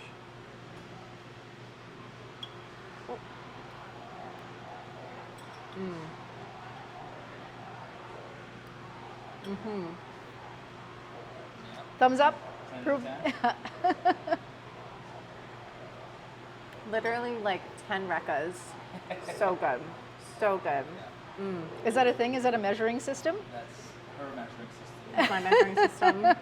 I would definitely, honestly, like the drive up here is beautiful. It's lovely, but just to come and eat this Caesar salad, definitely worth it. Definitely would be worth the drive to come here again. Wow. I can't believe this. Like, I'm almost wondering where were you guys like 6 or 7 years ago when I was coming here every so often for work. We weren't even a thought then. No, my goodness. Really good. Yeah, this looks amazing. Can you tell me a bit about this? Because I know that I couldn't have the Mark Anthony Caesar, but Rekha loved it, said it was delicious, gave it 10 Rekhas out of 10, which is her measurement system. What can you tell me about this Caesar bread? It looks amazing. So this is called a Surekha. Oh. And what it is it's actually a meat bun. Oh, wow. So made out of beef in the inside, and it's more of a European seasoning spice, not a spice, but it's European seasoning flavor. So the bread is homemade, it's house-made bread, and it took me a couple years to convince the chef to put it on the menu, to make it. It is a lot of work. Oh, and, okay. yeah, because it's made from scratch. But this is something that is a recipe that I've been making for a long time, probably 30, 40 years. It took a long time to get the bread recipe just right. And anyway, we started making it, and the butter that was on it just wasn't good enough, so then we started putting garlic butter on it. Oh, wow. And then you'll see that there's salt on it. I like so all the bad things, all the salt. Oh, yes, of course. The So- Surekha influence seems to be the most delicious parts of every meal, that like you don't want the health facet, you want the enjoyment and I love it facet. Because Yeah. yeah, it looks wonderful. I love that it's also served on a heart-shaped plate there. So this was definitely the dish named after Yeah. our amazing Surekha. Well, Like, everything here is about love. Our logo is Eat, Drink, Love. perfect. I'm gonna give this a try. So every culture has a variation of the meat bun, some kind of either a steam bun or a baked bun with a meat filling inside, but nobody has a name for it. So we decided to call it a Surekha. Hopefully, maybe 100 years from now, it'll be called a Surekha, just like a hot dog or a pizza or a hamburger. My God, just look at the inside of that. That's amazing. That bread is delicious. Like I can't. It's so soft and just like very melt in your mouth. Just like, oh man. A little bit sweet. Yeah, it has the sweetness in there, and then like it definitely tastes the garlic butter goes on top. Yeah, that's.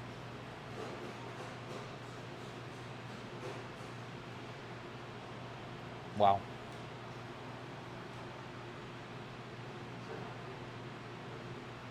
So the chef makes them. I can't take the credit. I don't make them, but it is my idea, my recipe. No, 100%. I imagine with it being your name attached to it, it has to be perfect, just the way you like it, of course. There's no way it wouldn't be. That's very good. So I know that Rekha was talking about coming up here for the Caesar. This, for sure, a must try. That is just so soft. Like, it's weird. I want to say, like, fluffy. And I definitely, like, I know the protein's in there, but it's like the bread just, like, mixes in so well. You folks have to come out here and try it. I can only describe it so much before you have to taste it for yourself. But that is amazing. I definitely love that. I'm definitely gonna come back and have that. I can see now so much more why the community is like, you have to come out here and eat, because this food has been just delicious so far. A huge question I wanted to kind of ask, and we briefly touched upon it, when you enter your local kind of storefront, on top of the kind of local businesses that you promote and have showcased there, I did notice there was some indigenous kind of like artwork there, and there seems to be some kind of all over the restaurant. Can you tell me more about that? Well, the building, we leased the building, but this building and the land and the waterfront is old Indigenous land. So it was very, very important to me that we partner with local Indigenous people, we showcase the culture, we honor the history that's happened here on the waterfront. So as a result of that, we have showcased artists in the past, like Fred McDonald, who's had his art show opening here. We do have other items for retail sale made by local Indigenous artists, whether they're beadwork or the dream catchers and other small artifacts. No, that's fantastic. What was it like, kind of, I think that you were saying that you had opened up the entire place for Fred McDonald's kind of art gallery. What was that kind of experience like? Well, it was supposed to be for a week, and we had an event here and by invitation only, and it went over so well, and the artwork looked fabulous in here, and he agreed to leave it, so his artwork was here for a whole month. We had people coming in, having a look, and yeah, so it worked out really well. We're really happy with that. I don't know if you've had a chance to look at Fred's art, but it's very, it's unique, gorgeous, and he's very, very talented, and a lot of hidden symbols and meanings and a lot of positive energy into the paintings when they're done. And so as a result of that, you know, when the artwork was hung here, it just changed the whole energy of the building. That's always amazing. I would have to ask, just because I saw how much you lit up while sharing that story, why is it so important to you to kind of showcase local Indigenous kind of artwork and arts? Well, just because they are the fabric of, it is a fabric of Fort McMurray. We are on old Indigenous land. The energy on the land in here is different. If you're, you know, aware and attuned to that kind of thing, you can feel it when you're here. And the whole reason I started the restaurant, you know, people don't, I needed a restaurant like I needed a hole in the head. They say, you know, and you definitely don't get rich by opening a restaurant unless you're Colonel Sanders or something like that. The whole reason for opening the restaurant was to help develop the waterfront, to build something in Fort McMurray that is different from everything else, that we can showcase where people who live in Fort McMurray, when they have visitors, they can bring them and say, hey, we have nice things in Fort McMurray. And so I think we've done that. We have a lot of regular guests, but we also have celebrities that come, a lot of VIP guests. And can we name drop a few for no, the camera? We No, can't. at all? I guess I was most excited about, just because I'm kind of the same age, I was most excited about Mark Messier. Oh. And Danny Hooper. Oh, that's amazing. Here, that's fantastic. Personally. No, of course. And I'm so glad that they got to come here, because I know that you had said, like, it's very fascinating to me, and I'm always impressed that at the heart and root cause of everything, be it whether we ask Callie or yourself, it was the community. And again, I know I've mentioned it a few times, but it was the community that said, you have to go and see her, because she just embodies everything, and it's just such a pillar that you have to come by and see her. And it's very fascinating to sit down and chat with you, and for you to say the complete kind of like, well, the community is what matters to me. And I want to say, from just being the outsider, calling up here, having no biases whatsoever, the community told us we have to come see you. So that's such a beautiful kind of synergetic mix. Definitely warrants and makes sense why when we're doing our research, like all of the press releases, like you have won so many accolades and so many awards in the 4 years there, that the more and more I researched, being like, is the community like actually sure about this? Do they know anything? Kind of like, I was like, you know, skeptical, because like to have so many rave reviews, I'm like, surely I'm missing something here. But the more and more I looked into it, the more and more it just made sense. This place is just fantastic. I very much appreciate you kind of like sitting down with us, having this quick interview, and having us in the VIP section, of course. Thank you so much, Surekha, for having us out here. Thank you so much for those kind words. It's so nice to hear. It sometimes it's been hard, but it's nice to hear feedback like that, because it makes it all all worthwhile, all the hard work worthwhile. And for us, community is really, really important. And so we focus on, it's not about, of course we have to make money. We have to make money because we have to run a business, we have to pay people, people are relying on their salaries, but our focus isn't on making money. It's making sure that people have a good experience when they come here, and that they create those memories, and that they remember that they had a good experience. And whether they've had their anniversary or their birthday here, or they had their wedding, 5, 10, 15, 20 years down the road, it makes me happy that they're going to remember that they had a good experience here. And that's part of my legacy, a little bit at a time. No, that's wonderful, and that's definitely the feel that was felt here. Even during kind of the intercuts, the fact that all of the customers you know by name is a very big like. We're like a Cheers bar now. You're like you. I'm like, I don't think I could because I'm terrible with names, but it was just very much like you knew exactly who was coming in, who was going out. And the best part is like where they were gonna sit too. That's also another like have to give it out. So thank you again so much for having us here. And oh, you're very, very welcome. Great to have you here. Hello everybody, we're back at it again. I am joined by the one and only Chef Shahan. Thank you for joining us today. It's a pleasure to have you here.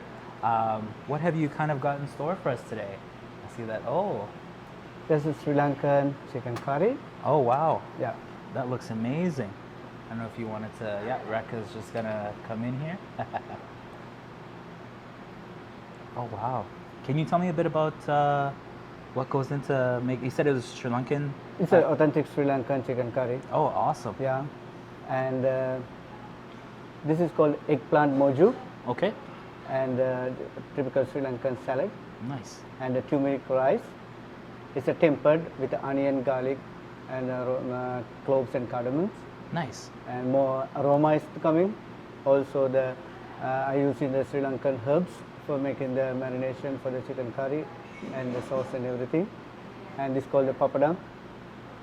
Papadam, huh? Yeah. Okay. I'm gonna attempt to remember all of the names, but I've been pretty bad with names today so far. But I have to say, love the smell. The smell is very intoxicating.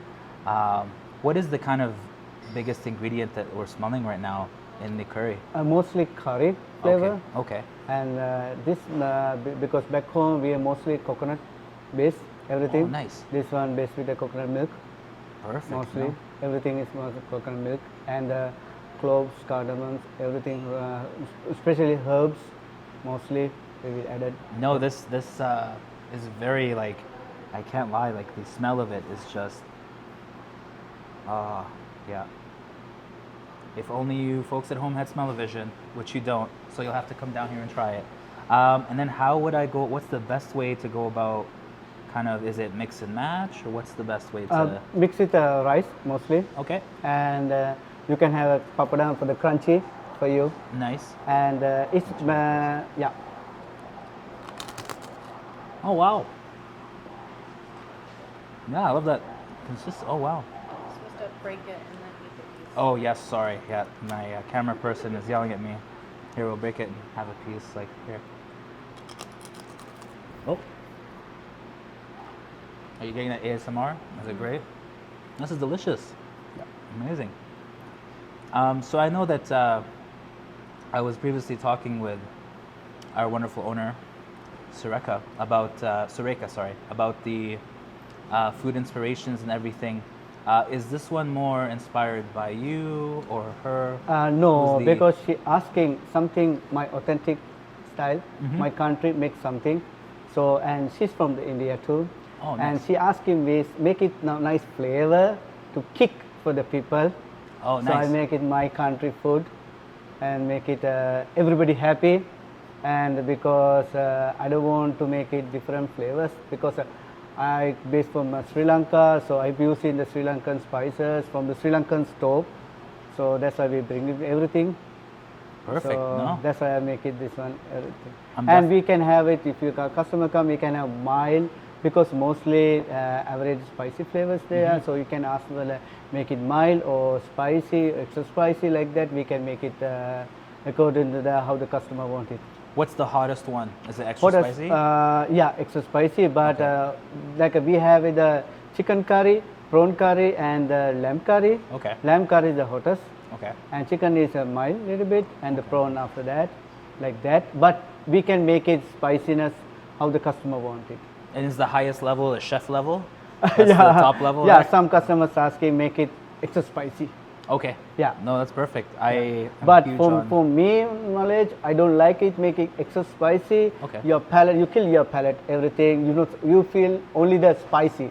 You not space any flavors or anything. Okay. Just spicy only, but like go for the medium like that. You can feel the curry smell, everything, and with the rice when you're eating, there's aroma, and the eggplant mojo is more sweetness, and the salad. So everything balanced. If the curry is spicy, you can balance with the rice and the salad and the mojo. Even in middle, you can have the papadan for the crunchiness. No, that's fantastic. I'm gonna attempt to mix the curry here with the rice. This looks amazing.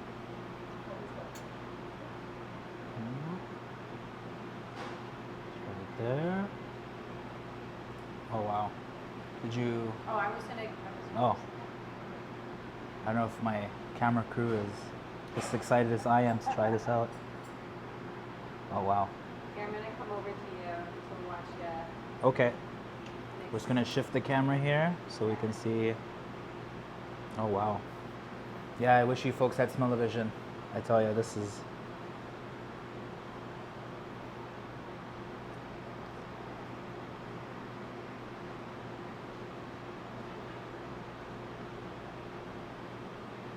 Yeah.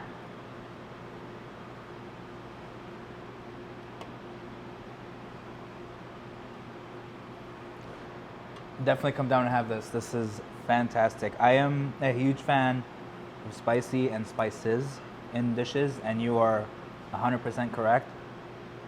Even though this is kind of on the milder side, I can just feel all the flavors all at once. That's fantastic. I don't know if I would go any hotter than this for most folks, but if you love it, maybe begin. This is the mild. That's so correct. Step one. Yeah. Okay. So maybe begin here. But man, oh man, this is fantastic. How did you come about, like, to bringing this particular dish on the menu? And when was this kind of dish introduced? Was it kind of when you first opened? No, not first started. Okay. Like after a few months, then mostly my owner, and she request me to make something authentic from the curry, and something this town don't have it. Mm-hmm. And especially for my country, and more flavors are there, so coconut base and the curry powder, chili powder, turmeric powder, everything. So that's why we created this one, and it's hit. And it's so this is exclusive. This is the only place you can get it in Fort McMurray. Is that right? Yeah, no, but we have other restaurant too, Indian restaurant too. Okay. But this is from Sri Lankan curry.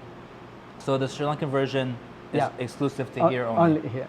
Ah, there it is. There's your special right there. No, that's fantastic. I'm gonna try a bit of the salad here. This is looking so good. I don't know if you want to get in here too, Rekha. This is. I can smell it. It smells amazing. Oh wow. Because that's how I make the salad for the even balance. If it is a person who's spicy for the curry, and you can have a rice and salad in between, and you can break your spiciness. No, that's fantastic. Yeah. It took out the spices immediately. That's crazy. And then this guy comes in between, or how is the? Yeah, you can have it in between too. Okay. This is authentic Sri Lankan mojo for the eggplant. Base is eggplant. It's a sweet. Oh wow, that's really sweet. That's nice. So that's why I make that combination for that. If they're too spicy, you have a sweet and the salad for the crunchiness and papadang, everything. So it's a balance for everything. No, that's wonderful. That's amazing. Can I ask, and I have to know, how did you and Surekha kind of come to meet? Yeah, because like 4 years ago, I was looking at a job. Okay. So one of my friend, he came here for the interview, and he told, there's a new restaurant opening, let's go and show our colors. Okay. So that's how we came here, and change everything and make it fancy, standard, upper standard level, make it everything, because the atmosphere in the restaurant, I want to make it standard level for the cooking life too. No, it. That's what I make it. We are making everything. This is not my game. With a crew of my friends and my team now, and we make together because this is not a one-day show. We make mistakes, one day thinking, okay, what about this? What about balance if we try this one? Like that, we change it slowly. Now we're getting, and I have more ideas for the future too. Oh, that's fantastic. That's excellent. If there anything like this, let me tell you, please keep doing it because like this was fantastic. I can't like everything we've tried so far has been great, but fully biased opinion here. I'm sorry, persons around the thing. This has been kind of the top favorite. I am just a huge sucker for spices, and just the combination here was fantastic to go from like hot to sweet to kind of like the nullifier, I want to say in between, and then the popcorn is great. Can you tell me how this is kind of made? Because I have no idea what. How do you go about kind of making? This is from the chickpea flour. Mostly. Oh, nice. Yeah. That's what the flavor was. Yeah, I was wondering. I'm like, what is it? It tastes so familiar, but I can't put my finger on it. So it's chickpea flour, and then you kind of is it fried? No, this is they pre-make it, and they are deep frying. Okay, no, that's fantastic. That's awesome. Because this papadam is popular in back home, and here to most Indian restaurant, if you go, they have it the crunchiness of papadam, like a prawn crackers like that. Okay. But I gave the papadam. It's authentic dish for the back home. If you go any place, papadam is a must. Okay. Yeah. So then I have to ask, because I did ask Surekha this question, what is a dish that you would like more people to try and have here? Is it this one, or is there a specific one that you want them to have and you wish they would order more? Every time I like for different, sometimes it depends. Sometimes ravioli, lobster ravioli going very fast. Personally, I like the Mark Anthony. Okay. You know why? Because one day Surekha come and ask me, I want to make something spicy fish with a salad. And honestly tell you, she told me, I want to put the name with Mark Anthony. Honestly tell you, I don't know what's the name and meaning of that. I told, okay, Surekha, okay. I make the spicy fish for you. Yeah. After that, you do whatever you want to do. Okay. So she want to put in Caesar salad for that. And so I go to back, dry storage. I don't know what I'm doing. I just put all the spices and combine everything. Hit. Honestly tell you one thing, I'm not measure anything in here. Yeah. This restaurant only measure fish and chips better. That's the only thing. Wow. Okay. Rather than that, all I make it by my fingers. Wow, that's. And even that's why mostly I'm not measure anything, because when I make it everything I put thing here and there, just put it. It's come. No, perfect. That's it's wonderful. Yeah. It's Even when I make the Mark Anthony fish, bake it, smell whole kitchen. It's different. It's spicy. It's have a kick. All the flavors are there. You can't find it. What's inside? I couldn't find any clue what's inside there. I can't tell my secret too. Oh, of course. Okay, so if I keep asking, even my Surekha was asking, Shihan, tell me what's inside. That's my secret. Okay. But it's have a more flavors are there. Lot of flavors are there. Not even the one salt and pepper. No, have a lot of flavor. Lot of herbs I put it, make it richness. Yeah. That for the fish. No, Rekha definitely had a chance to try it, and she loved it. She loved the idea of the, and I want to ask this to see whose idea it was for the cod. So you're saying it was for sure. That's Rekha's idea. 100%. Okay, Yes. cool. No, that's fantastic. I don't want to lie. Okay. That's No. because her idea. She want to make it because Caesar salad. Everywhere have Caesar salad. Yes. But Surekha Caesar salad is totally different, because we make a different flavors for the Caesar dressing too. Plus, for the Mark Anthony fish, is have a nice combination because Caesar salad have a creamy and the croutons, bacon, cheese have a crunchiness and cheesy flavor. But fish make the killing everything. Make it light spicy when you eat it with the cream, the salad and with the crunchy and the fish spiciness It's nice combination. Oh, it was, yeah. Yeah. Like, you got 10 out of 10 Rekhas is what she gave it. She loved it to death. She's still eating it even as we film Yeah. this. I can't even get her to stop, but Because that's fine. most of the here, everything, I make my hand. Mhm. So, and plus, nothing changed. Even my co-workers make something, they ask me, Shehan, can you come and taste this one? Because I need the standard level. Nice. I don't want to go up and down. Then we can't keep it this restaurant like a 4 years. We have to go long way. Otherwise, customers not coming for the flavors and atmosphere. This restaurant, customers not coming. No, like that. 100%. Yeah. Can I ask you about, because I got to try what the name of this place and the name of the awesome owner is, the Surekha itself. Is that also, No. oh, so who's, That's her name. That's her luckness. Ah. That's the name of the luck. Came to here and we create our food. Everything combined. This place is everything combined. that's wonderful. Yeah. No, that's amazing. Because the name of back home, we believe in the name. Some people put their name, have a luckness too. Okay. Lucky. So that name, like years and years and going, something like 25 years, they not change the name. No matter how their grandfather's name, they not change it. Because the name make it luckiness for the restaurant.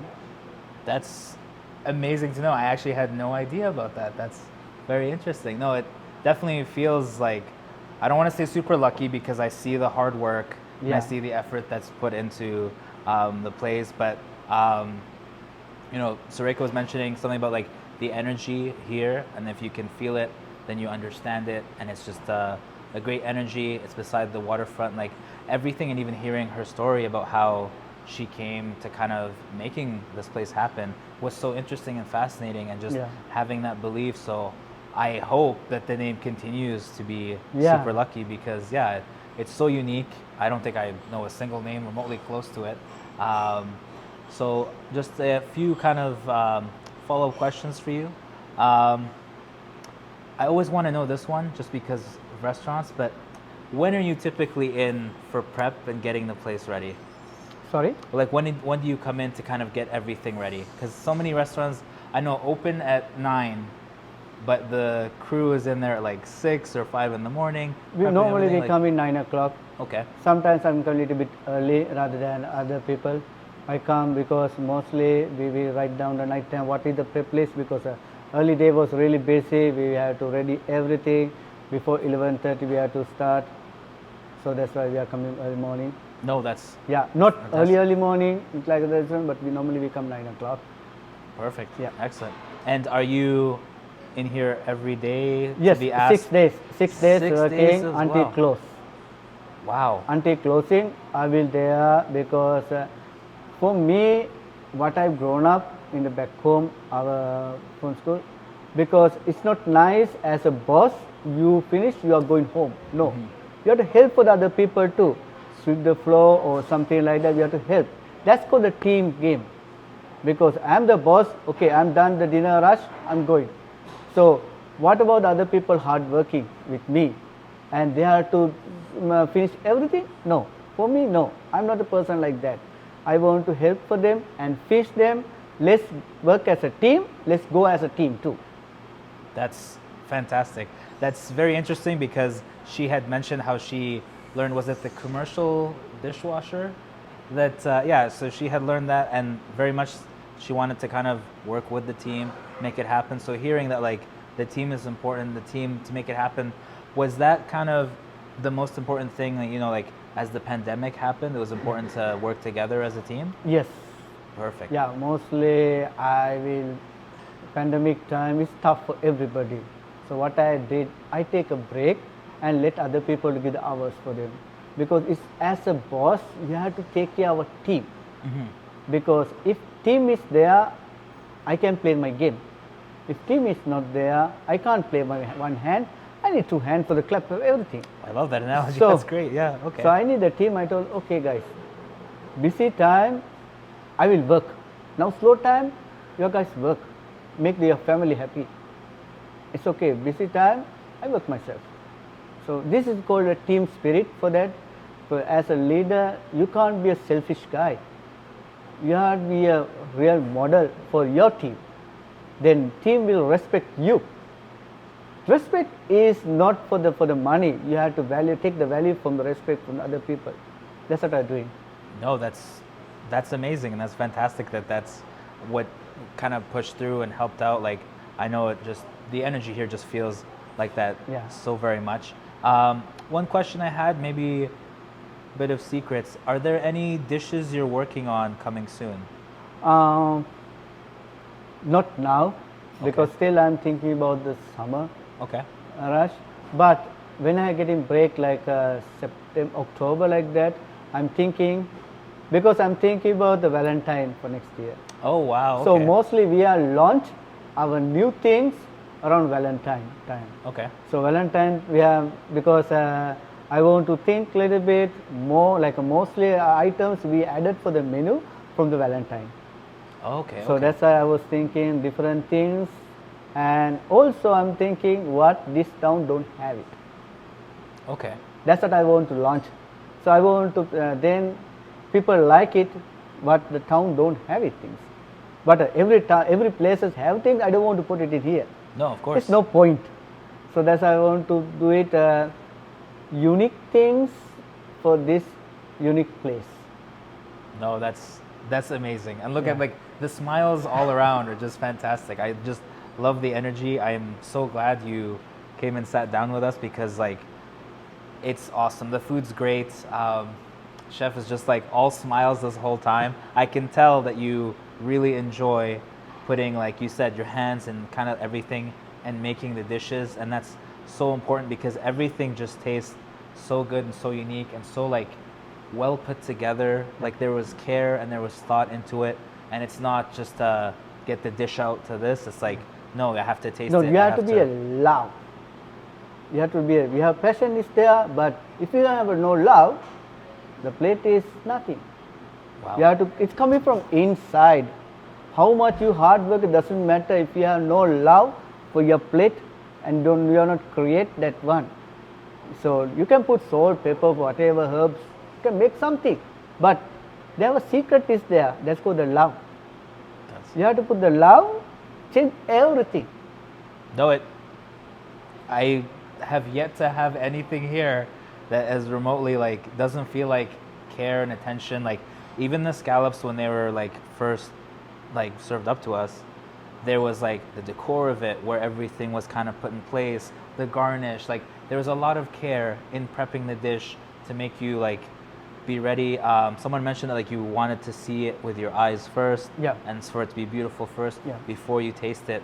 How important do you think that is into the, because I see that the way you organize everything is so beautiful visually first before you taste it. Yes. Is that? Yeah, because first you have to make the person hungry from your eyes. Then first they're like, wow. Then we are telling, oh my God. That's how to be like that. That's my passion. I won't be like that. Not like, okay, not like that. Because the person has spent the money for the value, I want to give that good dish for them to make them happy. Like I need a happy customers, how the customers come in smiling, we want the customer leaving also smiling too. That's fantastic. No, and it's impossible not to. Like I know I'm like smiling really hard right now, but yeah, the energy and everything here has like, everyone's been so welcoming, so warm, just fantastic. I would be remiss, and I feel like a parrot repeating myself. I'm saying you folks have to come down here. You have to experience it for yourself. You have to try out the food. The food is fantastic. Amongst other things, it's just dish after dish has been so impressive. Nothing I would say has even remotely been like, I don't know about that. It's all just been so good. I can't wait to come back here. I think this is going to be our dining spot while we're here filming at Fort McMurray. I won't lie. I may as well be honest. But Chef, I want to thank you so much for coming out, for preparing this. Even when you kind of came out, you were holding the dish and ready to kind of serve, like, and you had all smiles across your face. So it was fantastic to see, and just like to see your energy and how excited you are to make these dishes. I mean, I I don't want to say someone was lucky for having you, but maybe it's the entire team. This place just feels amazing. So thank you for sitting down with us. Thank you so I much. really appreciate it. You folks at home, I will repeat it one more time. If you come out up to Fort McMurray and you don't come by Surekha's, you are missing out heavily. And I know that the community has told me that when I was trying to secure this interview, but I will repeat it again. You have to come by here, you have to visit, and you have to have the foods, except Mondays. Just remember, Mondays, everything here is closed. That's one thing we had to learn. Other than that, please come down here, please check it out. Let them know we sent you maybe, I don't know.